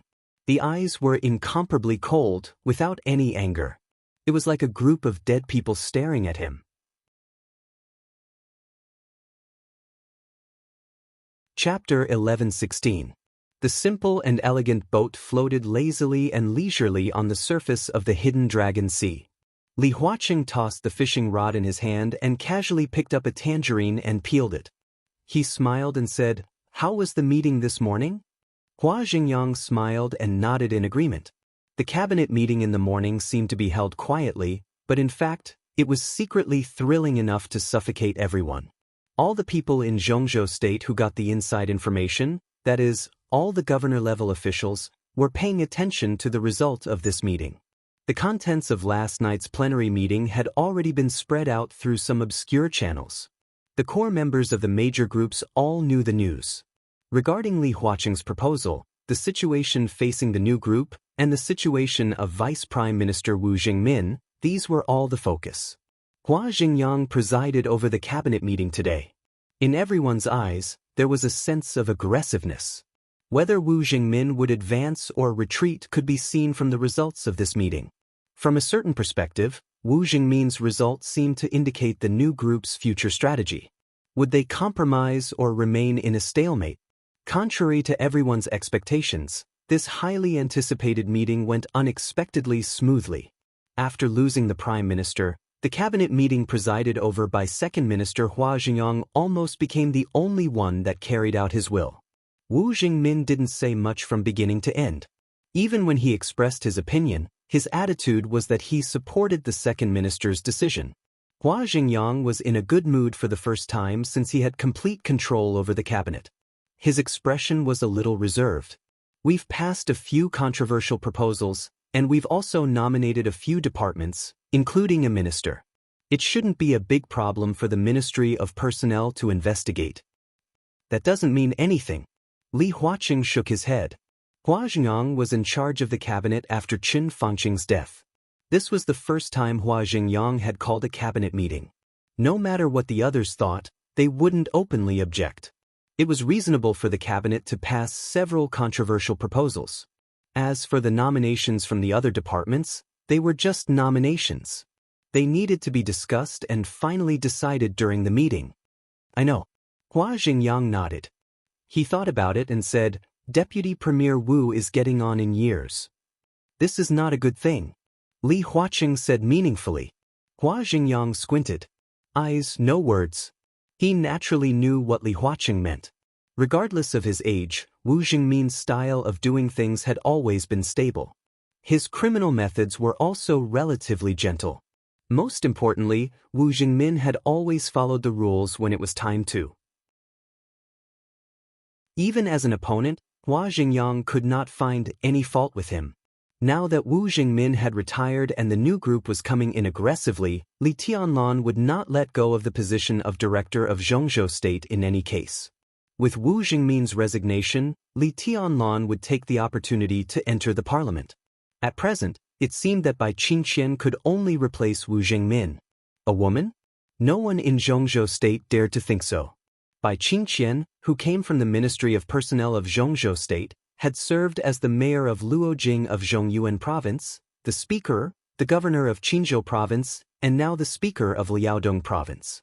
This female high-ranking official, who was one of the few high-level officials in Zhongzhou state, gave a strong and almost harsh impression at work. Although her character had eased in recent years, she was more powerful.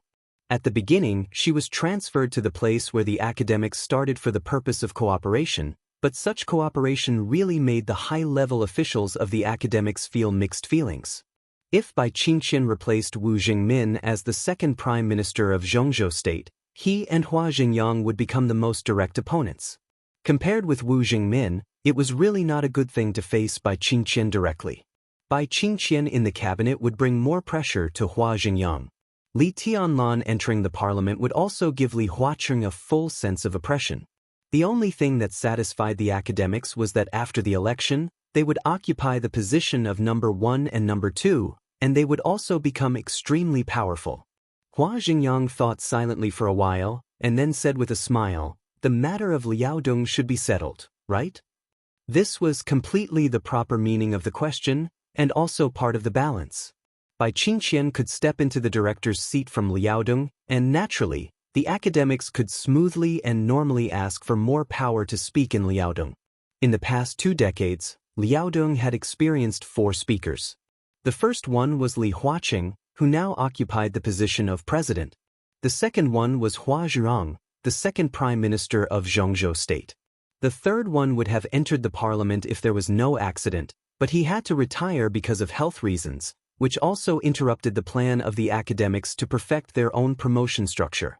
Therefore, the academics had no choice but to cooperate with the giant group, and Bai Qingqian became the fourth speaker.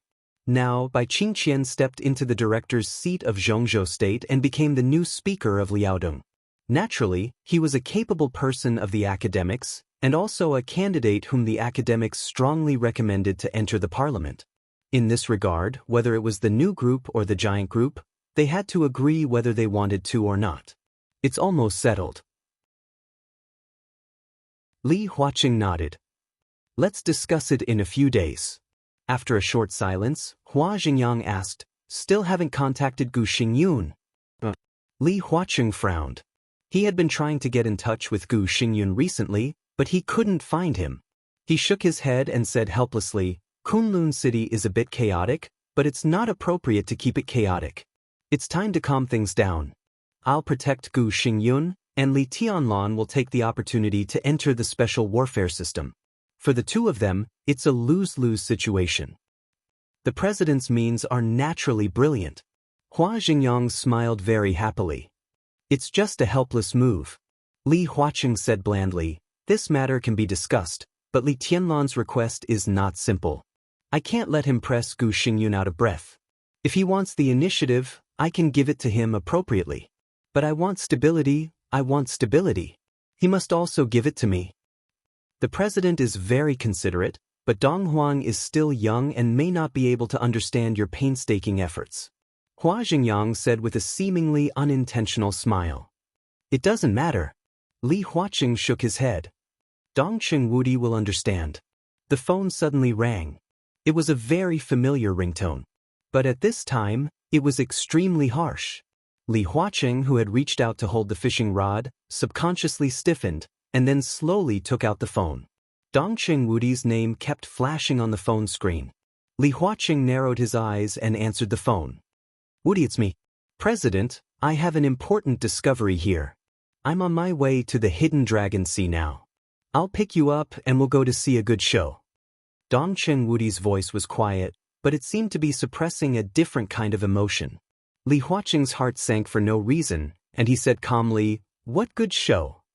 You'll know when you get there. Dongqing Wudi chuckled softly. The laughter was light, but extremely cold. It was like a sneer. Chapter 11:17. For the whole morning, Mao Song had been paying attention to the changes in Murongxiu. Although his view of the world had been shaken by the news brought by Chen Yao, he still had a glimmer of hope that what the other party said was not true. He had always been secretly in love with Murongxiu. Although it was mostly for his own future, Murongxiu was also a part of the reason why he did something to Qinshi. When he talked to that person, although she did not say it explicitly, he had already heard the subtle hints. But he did not expect that before he could make a move, Yuan Lin would be one step ahead of him. Was it the other party who made the first move? Or was it Murongxiu who deliberately seduced him? Or did they hit it off?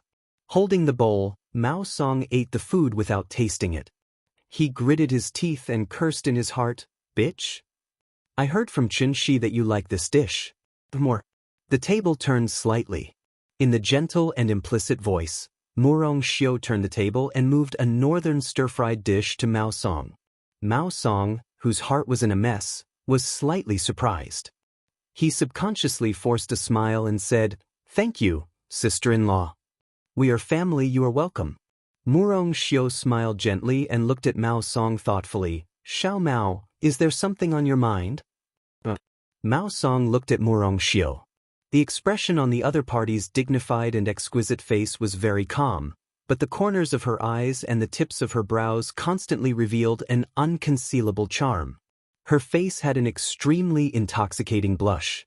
After the death of her husband, the Chen family's young madam seemed to have been completely nourished, and her charm was even greater than before. Mao Song took a deep breath, looked away, and said softly, I am thinking about the days with the governor.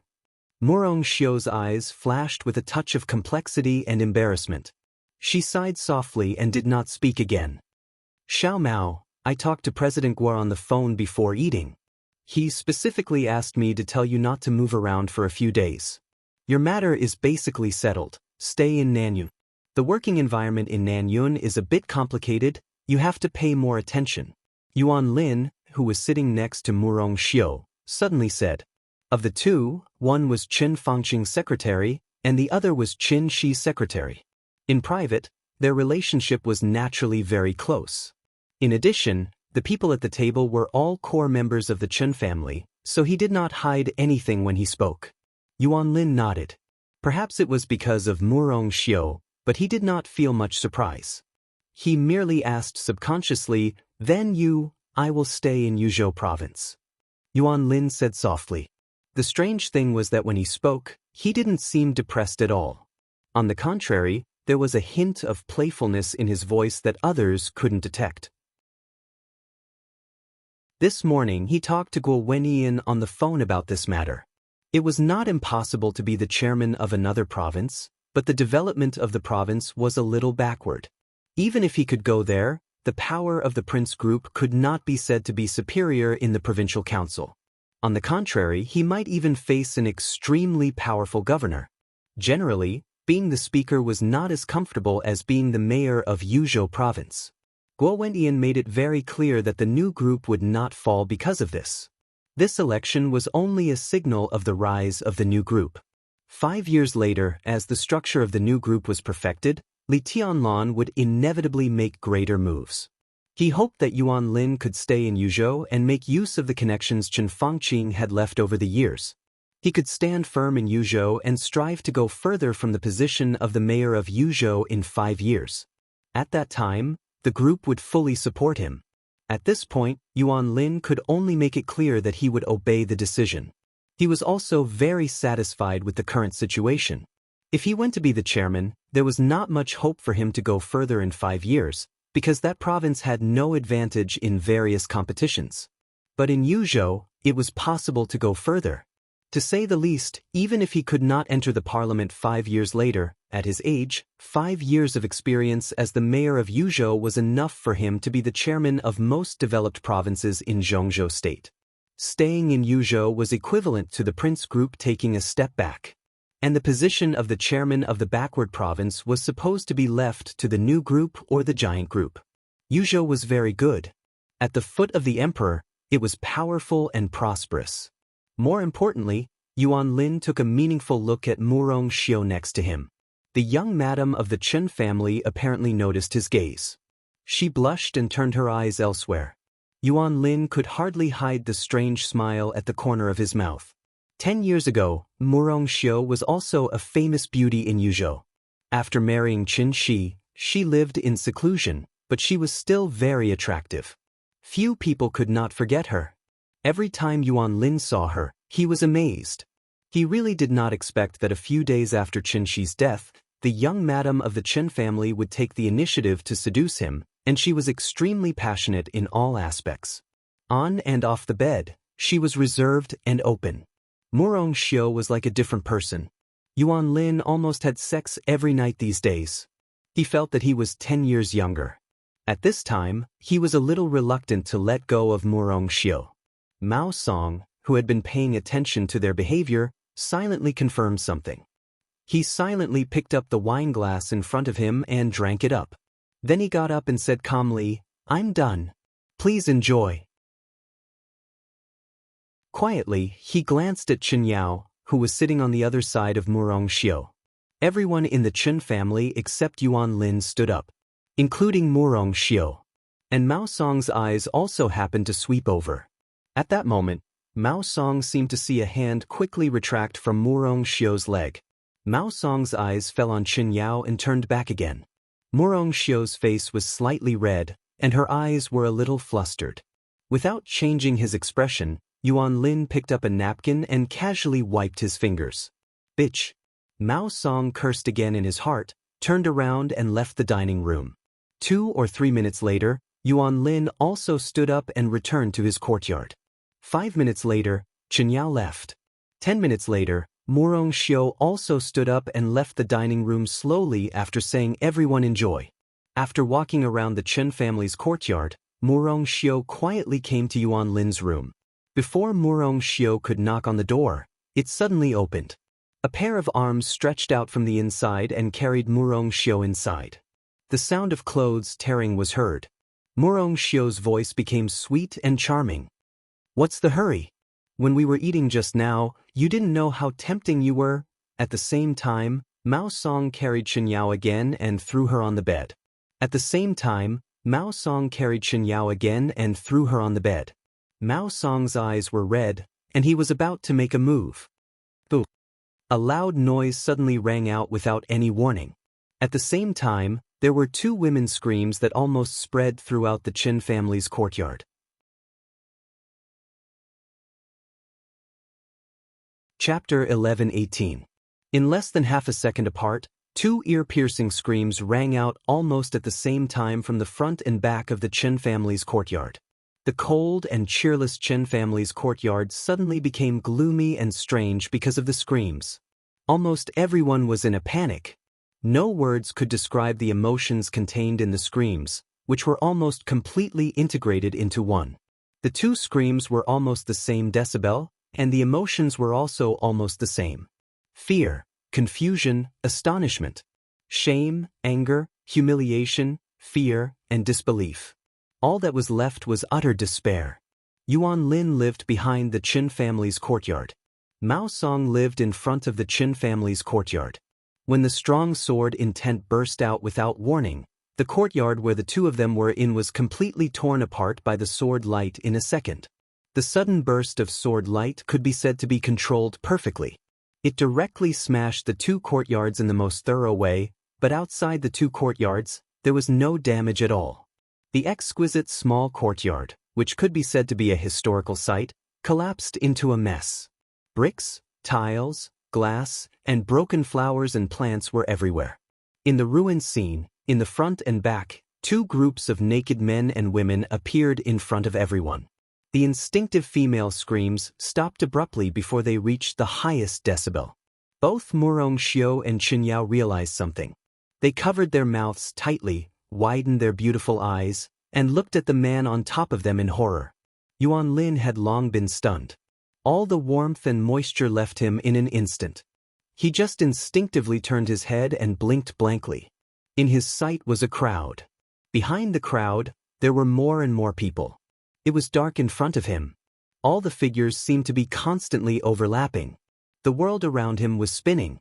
An indescribable coldness completely froze his soul. His heart was beating faster and faster, and his hands subconsciously tightened. Under the sharp pain, the young lady of the Qin family, who came from a prestigious family, subconsciously groaned. It was as if Yuan Lin had heard a sudden clap of thunder, and he suddenly loosened his grip. He opened his mouth, but no words came out. In his sight, nightmarish figures stood at the edge of the ruins and saw everything he and Murong Xiu had done. The evidence was completely and clearly placed in front of everyone in a way that no one could imagine. Li Huaqing, Guo Wenyan, Hua Zheng, Li Tianlan, Wu Jingmin, Bai Zhanfeng, one after another incomparably familiar figure, all of them appeared at the scene. In the other direction, after Chen Fangqing's death, Dongqing Wudi, who could be said to be the number 2 figure in Zhongzhou state in terms of actual power and official ranking, also stood on the edge of the small courtyard where Mao Song was with several directors of the North and Southeast groups and 2 members of the Prince group. Front and back, 2 crime scenes. For a moment, there was an incomparably quiet silence. Apart from a few people who already knew the inside story, no one could believe the scene before their eyes. Even Li Huaqing and Guo Wenyan couldn't believe it. Before stepping into the Qin family's courtyard, they had no idea what would happen here. All those who wanted to inform Yuan Lin and Mao Song were detained. Several core members of the Qin family led them to Mao Song's and Yuan Lin's residences. Then, the sword chi exploded. This image had become a reality. At this moment, most people were dumbfounded. Yuan Lin didn't know what to say. Li Huaqing and the others didn't know what to say either. Because it was too sudden and too shocking, their brains didn't even realize what the scene in front of them meant. Is this Chen Fangqing's small courtyard? The young and indifferent voice suddenly sounded. Everyone's heart suddenly shook. Li Tianlan continued to smile with a cold expression. As Chen Fangqing's secretary, I played with Chen Fangqing's daughter-in-law in Chen Fangqing's residence. Who would dare to accept such a script? Chen Fangqing, Li Huaqing's face suddenly changed. Guo Wentian's scalp was numb. No, his whole body was numb. Under everyone's gaze, Chen Fangqing's face completely turned into a strange black and blue color. His breathing became more and more rapid. He reached out and pointed at Yuan Lin. You. After a long time, he didn't say a word. Is this the reason why you killed Chen Fangqing? Li Tianlan's voice was like an icy wind blowing through everyone's heart. In order to occupy this woman, you attacked Chen Fangqing? There was a burst of thunder. Li Tianlan's voice was very calm. But everyone could feel that the other side was already firing with all his strength. The pressure that the new group, the giant group, had been under these days was constantly released between the lines. I didn't. Yuan Lin's face changed dramatically. Kill Chen Fangqing? If this crime was confirmed, he couldn't imagine what would happen to him. Guo Wentian's body suddenly shook, and he barely stabilized his balance with the help of the secretary. After seeing the scene in front of him, the first thought in his mind was the future of the Prince Group. It was less than 7 days after Chen Fangqing's death. His daughter-in-law, Qin Shi's wife, appeared on the bed of Yuan Lin, the secretary. If this matter was spread out, it would be a fatal blow to the reputation of the Chen family. For the Prince Group, such a blow would also be fatal. If this matter was connected with the death of Chen Fangqing and his son, the entire Prince Group would suffer more tragic losses. Mrongxiu. Guo Wentian stared at the snow-white and delicate figure in the ruins.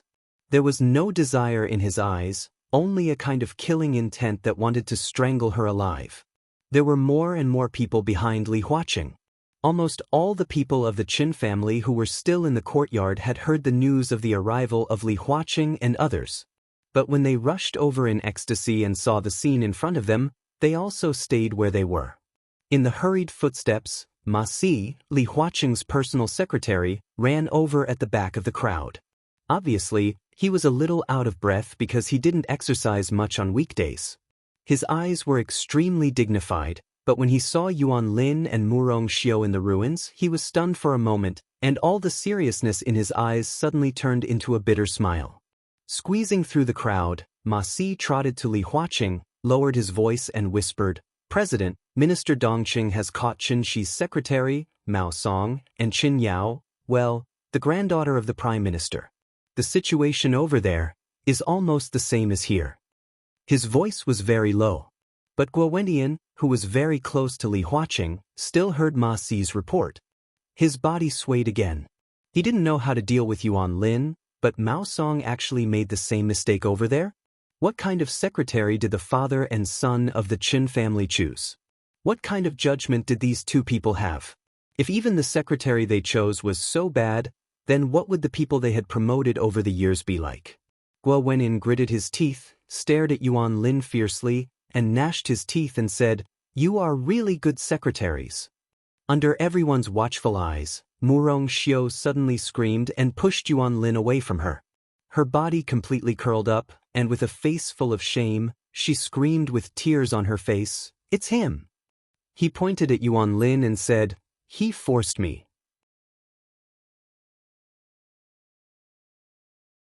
Chapter 11:19.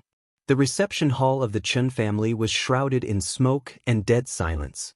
The entire Chen family's courtyard seemed to be brewing something in an extremely depressing atmosphere. While others were still immersed in the question of what the affair between Murongxiu and Yuan Lin meant, the giants standing at the top had forced themselves to accept this reality. Li Tianlan sat in the corner, smoking silently and keeping his composure.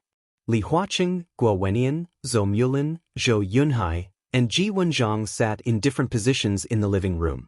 Their sitting postures were casual, which showed that this was not a formal meeting, but more like some kind of discussion.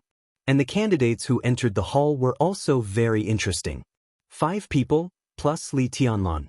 They represented the 5 groups of the old era and the new group of the new era. Only the special warfare group was absent. The others, headed by Dongqing Wudi, temporarily controlled Yuan Lin and Mao Song and were interrogating them. It was clear that they were going to dig deep and dig out all the inside stories. Li Tianlan had not spoken since he entered the hall. Others were also silent.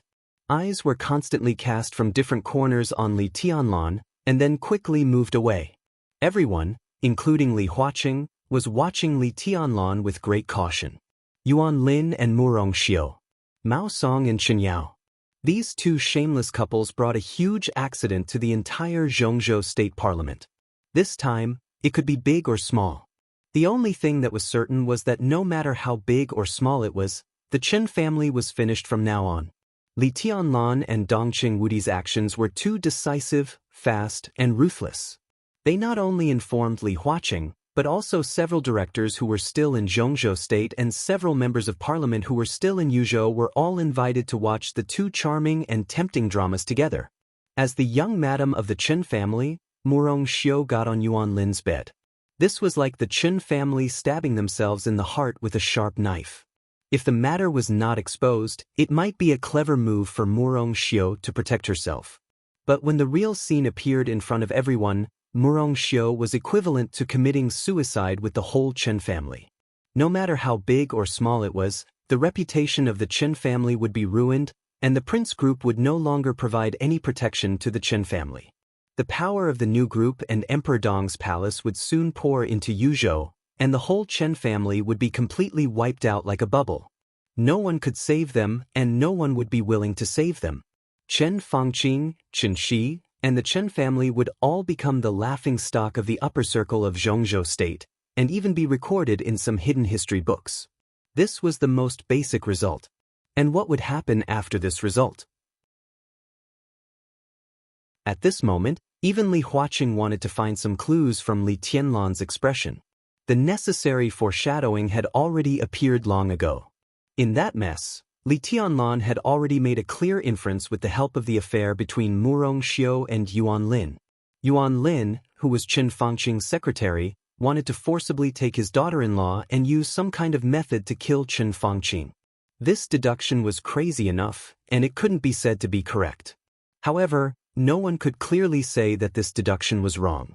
It was the same as Li Tianlan's situation before. Everyone thought that Li Tianlan was the most suspicious person in Chen Fangqing's death. This answer couldn't be said to be correct, but it couldn't be said to be wrong either. There was no evidence. Li Tianlan couldn't prove his innocence.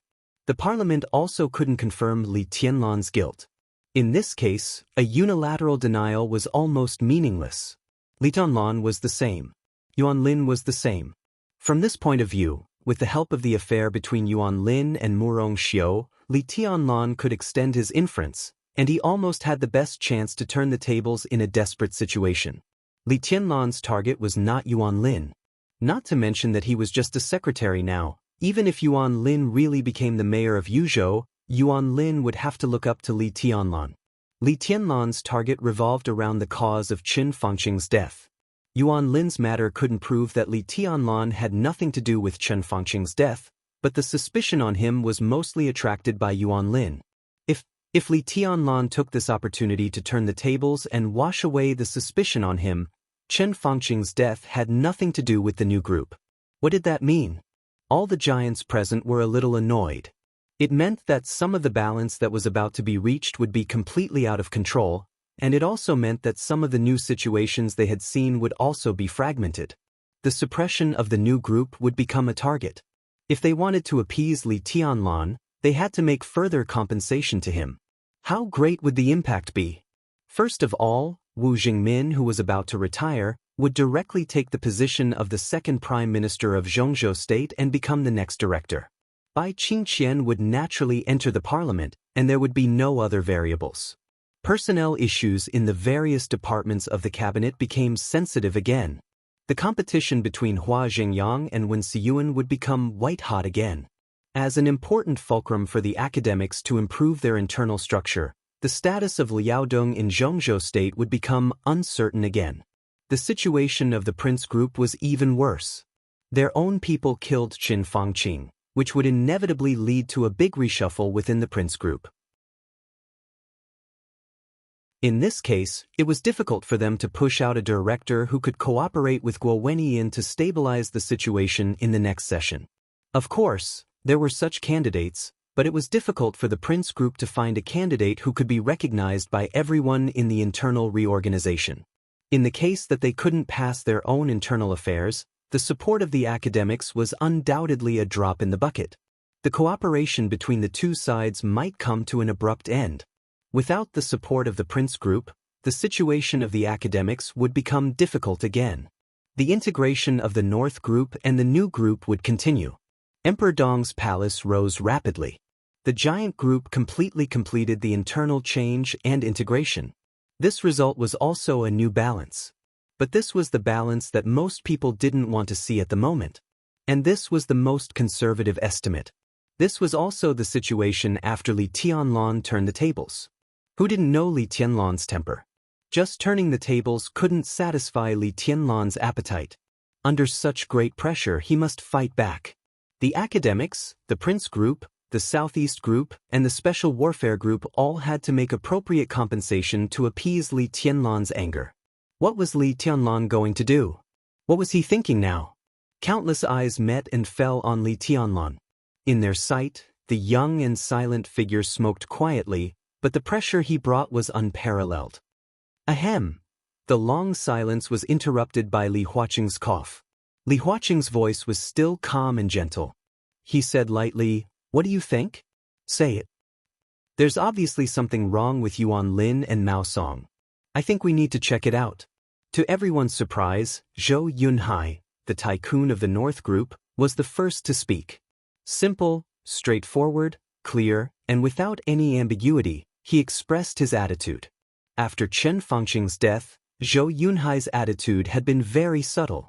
No, to be exact, when the new group and the North Group had a tendency to integrate, Zhou Yunhai's attitude had always been subtle. He had never opposed such integration in public, but he had never explicitly supported it. Zhou Yunhai was relatively young among the directors, and he would definitely continue to be re-elected after the election. His attitude had always made Li Huaqing feel at ease. His attitude of neither support nor opposition should not change much in the foreseeable next 5 years. This also meant that the new group and the North Group would not be completely integrated in the next 5 years. In this way, other groups would have a lot of room to operate. But now, Li Tianlan and Zhou Mulin hadn't spoken yet. Zhou Yunhai was the first to express his support for Li Tianlan. Li Huaqing and Guo Wentian's faces became gloomy at the same time. Especially the latter, his eyes even became a little cold. "I agree." Zhou Mulin spoke unhurriedly. His words were even more direct than Zhou Yunhai's.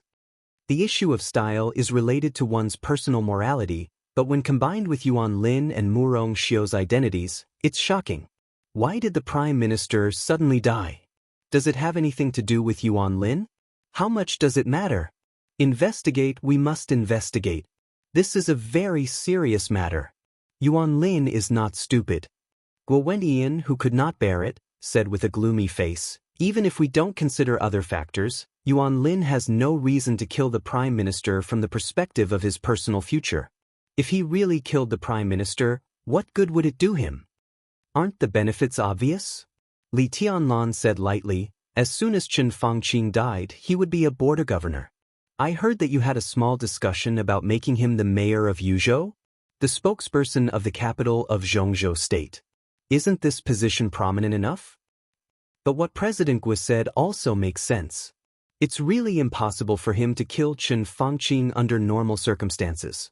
Therefore, we can't rule out other possibilities, such as Chen Fangqing's death, which is a dispute within some groups.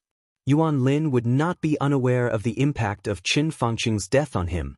The biggest possibility that he dared to do it was that he was instructed by some important figures of some groups. He could be sure that even if Chen Fangqing died, he could still get the full support of that group and even support him to go further. It's not difficult to understand when you think about it this way. Guo Wentian's ears were buzzing. Everyone also looked in the direction of Li Tianlan in surprise. Sitting in the corner, it was dark around him, so no one could see his expression. But everyone understood what Li Tianlan meant. The counterattack did not wait for Li Tianlan to turn the tables. The real counterattack had begun now. A strong sense of crisis completely enveloped Guo Wenyan. Li Tianlan actually wanted to use this matter to burn the fire on him? What did he want to do?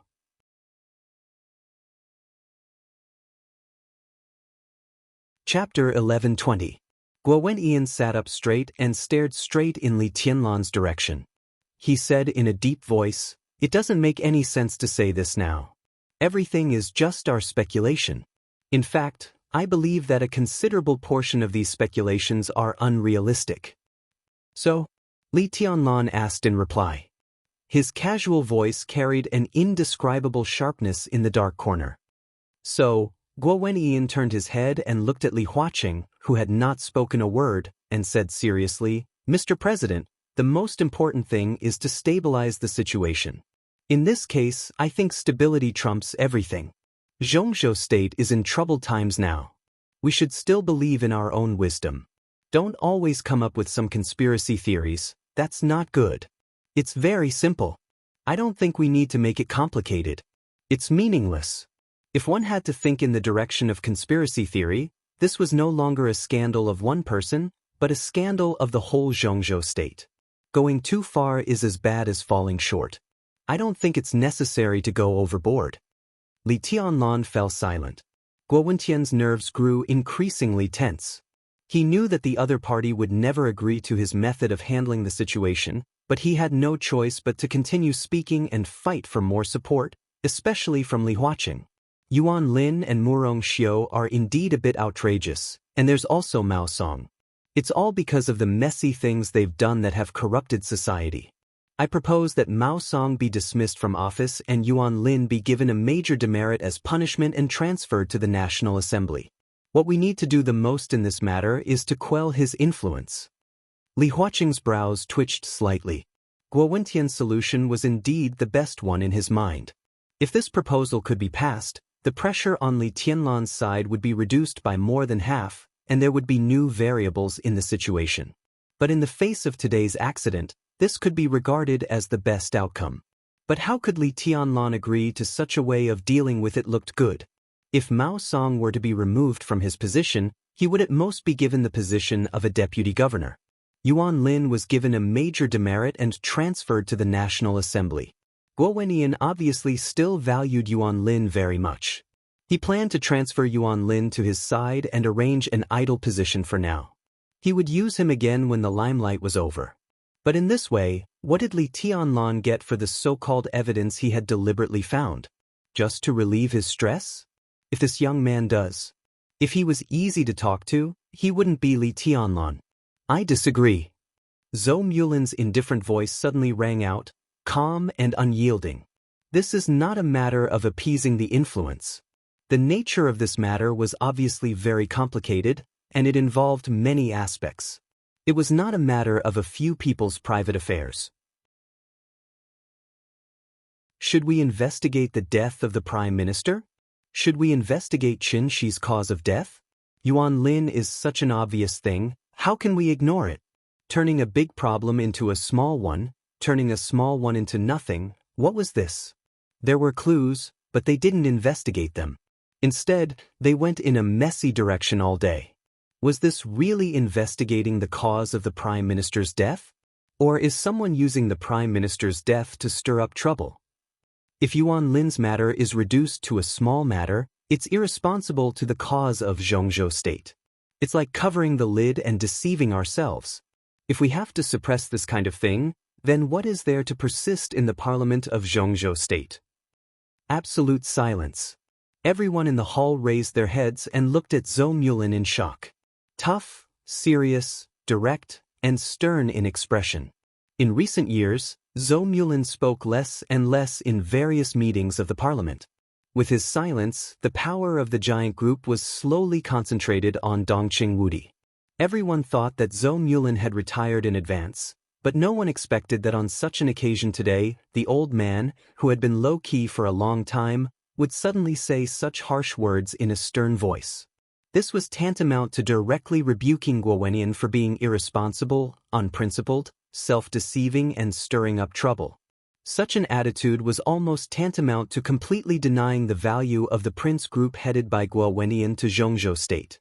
In other words, this was tantamount to completely breaking off all pretenses of cordiality. Guo Wentian's body kept trembling. At this moment, all the blood in his body seemed to pour into his brain. Sitting in a relatively bright place, he stared at Zhou Mulin and said hoarsely, word by word, "Chairman Zhou, please pay attention to your wording." Zhou Mulin chuckled with some disdain and said lightly, "Chairman Guo, every word I said is worthy of the principles in my heart and of Zhongzhou state. Compared with the various effects caused, I prefer to eradicate some tumors inside Zhongzhou state now.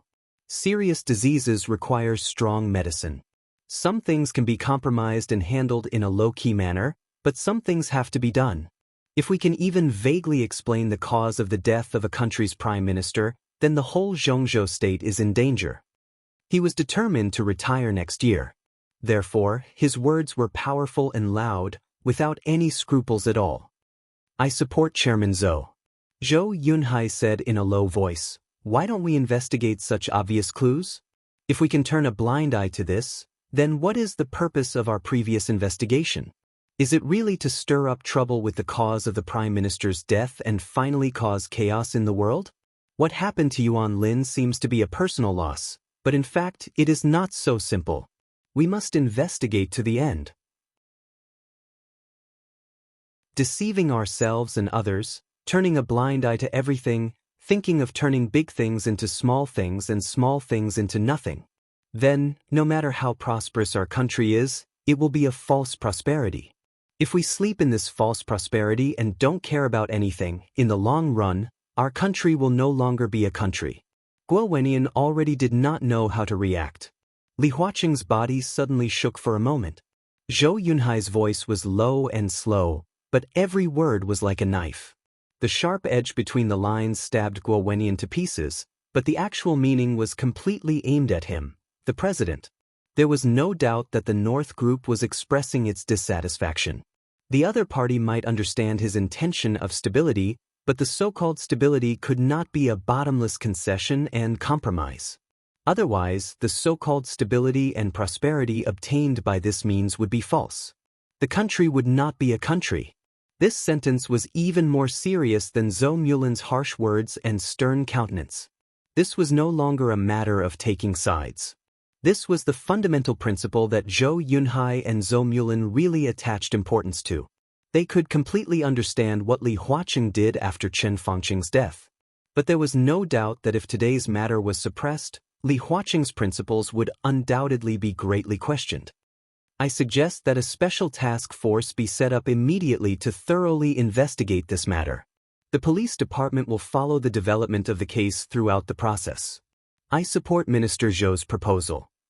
Ji Wenzhang said calmly, "The Ministry of Supervision will immediately organize a special task force to investigate." Li Huaqing was silent and did not speak for a long time, until a knock on the door suddenly sounded. Ma Si, who looked extremely serious, walked in. He hesitated, quickly came to Li Huaqing's ear, and whispered something. Li Huaqing was slightly stunned, and then his face suddenly became serious.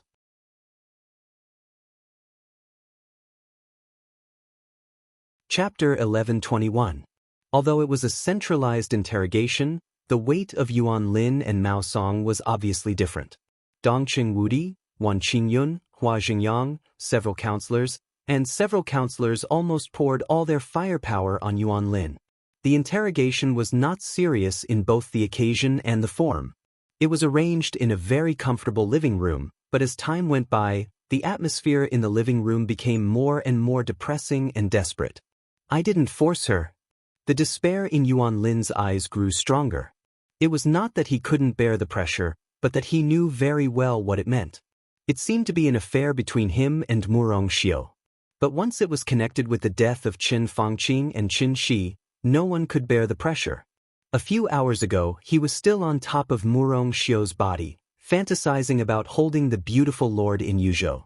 A few hours later, he had fallen from heaven to hell. In particular, Murong Xiu, that bitch, had backstabbed him. Yuan Lin knew very well that he was finished. No matter how Zhongzhou state would deal with him, He would have nothing. Being able to keep his life was already the best outcome. She seduced me. I made a big mistake on impulse. Yuan Lin's slow and trembling voice slowly echoed in the living room. I am responsible for this matter. I have to make a self-criticism to the parliament and deeply reflect on my mistakes. I didn't control myself. No one can resist the temptation. I failed to live up to the training and education of the parliament over the years. You like to make self-criticism. There will be many opportunities in the future. Dongqing Wudi directly interrupted Yuan Lin's almost muttering voice and said calmly, Secretary Yuan, the matter between you and Murong Xiu is not something worth paying attention to. What's truly worthy of our attention is what else you've done behind the scenes of this incident. Yuan Lin's body shook. He looked at Dongqing Wudi blankly and did not speak. How long have you and Murong Xiu been together? Dongqing Wudi asked. 6 days. Yuan Lin was silent for a while and said hoarsely. The living room was slightly quiet for a moment. 6 days? 6 days ago in the afternoon, Qin Shi died in the Qin family's yard. That was to say, on the night of Qin Shi's death, Murong Xiu appeared in Yuan Lin's bed? How impatient were these two people? Ridiculous. Dongqing Wudi shook her head. I know I can't be forgiven for my mistake this time. I'm willing to confess everything I know. But I can guarantee that this is just my personal style and has nothing to do with anything else. I have never done anything to let the Prime Minister down. Dongqing Wudi glanced at him without any expression, then lowered his head and took out a file that he had brought from the army headquarters before he came to the Qin family. The file had been specially encrypted, which meant that only a very small number of people in the entire military could read it. Dongqing Wudi glanced down and said in a calm voice, You can state your opinion, but there are some things we must investigate in detail.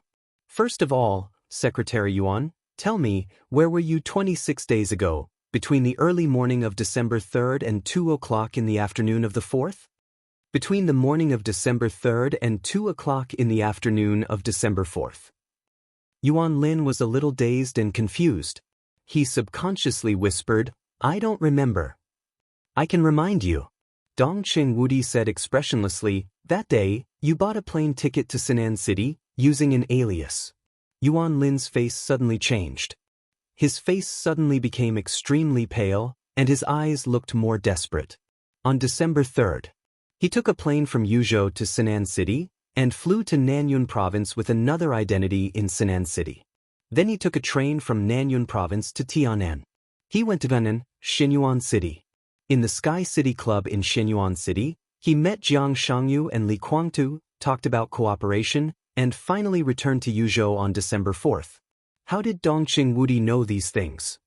Yuan Lin suddenly raised his head, stared at Dongqing Wudi fiercely, and said in a hoarse voice, You monitor me? No one monitors you. You're exaggerating. Dongqing Wudi said in a calm tone. He couldn't admit it, and it was true. No one monitored Yuan Lin, and no one dared to do it. Yuan Lin was Qin Fangqing's secretary, and he was the chief secretary at the level of governor. If the military monitored such a person once he was exposed, it would undoubtedly be an extremely serious incident, which would lead to extremely serious consequences. Even Dongqing Wudi couldn't afford such consequences, because it also violated the most basic principles. In fact, we monitor Li Guangtu. We also found your whereabouts from Li Guangtu's whereabouts. Regarding this point, the council had a record of it. Li Guangtu's identity is sensitive, and we need to determine some of his positions and actions through various channels. This matter has been going on for a long time, and it has always been the responsibility of the 5th Bureau of the General Staff Department. The 5th Bureau was the intelligence department of the military, the so-called Junqing Bureau, which occupied a very important position in the intelligence work of the entire Zhongzhou state. I can prove it. I gave the 5th Bureau the order to monitor Li Guangtu, and I reported it to the parliament. Next to Dongqing Wudi, Yi Dongxing, the deputy minister of the army headquarters, suddenly said, You met Li Guangtu. What did you talk about? Dongqing Wudi looked at Yuan Lin and continued to ask. Yuan Lin was cold and couldn't speak for a while. In fact, there was a follow-up to this matter. Not long after he met Li Guangtu also came to Yuzhou and had a face-to-face talk with Chen Fangqing. But Dongqing Wudi didn't mention this matter. Did the people of the Fifth Bureau not control the relevant information? Or did Dongqing Wudi know it but deliberately didn't say it? If it was the former, he couldn't explain anything. If it was the latter, he didn't need to explain anything. Obviously, Dongqing Wudi wanted to connect all the things together. If he went deeper into this topic, the most likely complete conclusion was that in order to occupy Murongxiu, he united with Li Guangtu to kill Chen Fangqing and framed Li Tianlan. And in order to get it done once and for all, on the day of Chen Fangqing's death, he also secretly caused Chen Shi's death, and naturally occupied Chen Shi's wife and all the resources of the Chen family. He had sinister intentions and deserved to be punished. Yuan Lin moved the corner of his mouth, but he didn't say anything in the end. He didn't know what to say. He had nothing to do with Chen Fangqing's death. However, this was something only he himself knew. But in his current situation, anything he said would be weak. At this time, no one would speak for him. Even Guo Wendian wouldn't. Because his affair with Murongxiu was obvious, even Guo Wendian was not sure whether Yuan Lin had acted against Chen Fangqing and Chen Shi on impulse for beauty. If he had no problem, Guo Wendian still had the confidence to persist to the end. But what if there was really a problem? Guo Wendian's tough statement would bring unimaginable trouble to himself and the Prince Group. Before figuring out the cause and effect of the matter, the Prince Group couldn't make a clear statement. At most, they would oppose some results, but such opposition was destined not to be too tough. Moreover, the special intelligence of the military had always been very special. There were some things that, except for Dongqing Wudi, Yi Dongxing and a few others, even the president didn't know, such as Yuan Lin's secret appointment with Li Guangtu and the secret talk between Li Guangtu and Chen Fangqing. Yuan Lin wasn't sure if Dongqing Wudi and Yi Dongxing knew that Li Guangtu and Chen Fangqing had met, but it didn't matter. What mattered was that as long as he kept this matter under wraps and only mentioned his meeting with Li Guangtu in Xianyuan City, then it would be impossible to explain. In order to possess Murongxiu? This motive was indeed a little weak. But what if it was to possess Murongxiu and monopolize the resources left by Chen Fangqing? This was very realistic. Yuan Lin's identity was sensitive. When Chen Fangqing died in incomparable humiliation, and then Chen Shi died inexplicably, as long as someone took the blame for their deaths, the Chen family would be taken care of to the greatest extent. In other words, as long as the parliament believed that it was Li Tianlan who did it, the Chen family would certainly get support from all aspects of the parliament, and the one who benefited the most was naturally Yuan Lin. This was the righteous resource left by Chen Fangqing after his death, and this resource, the most conservative estimate, could push him into the parliament of Zhongzhou State 5 years later. In this way, this motive was sufficient.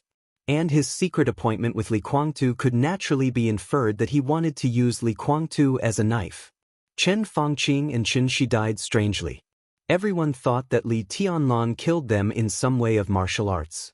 If Li Tianlan could do it, Li Guangtu, who also stood at the peak of martial arts in the dark world, could naturally do it. The motive and the means of killing seemed to be available. Li Guangtu's promise to cooperate meant that Yuan Lin had given the other party an irresistible reward. As Chen Fangqing's secretary, Yuan Lin had mastered countless information. What did he give Li Guangtu? Was this treason? His thoughts kept diverging. Yuan Lin's eyes went black for a while. Countless crimes seemed to be constantly pinned on his head in front of his eyes. He was extremely sad to find that at this moment, he didn't even have the slightest room to resist. When all the chains of evidence pointed to him, there would be countless people in the dark cooperating tacitly to make this chain of evidence seamless. It never mattered what the real truth was. What mattered was what people were willing to believe and accept the truth. So, Dongqing Wudi said in a low voice, Li Guangtu has a direct relationship with the death of the Prime Minister, right? Yuan Lin was shocked. He knew that it was very likely that there was no turning back, but this concerned his life, so he had to struggle no matter what. However, just as he was about to retort, a hoarse voice rang out. That voice was incomparably tired, incomparably numb, and filled with intense bitterness. No, not only Li Guangtu, everyone was stunned for a moment.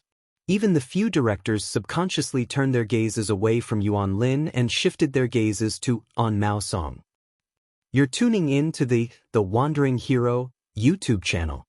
Don't forget to subscribe and join us on this journey to catch the most captivating stories.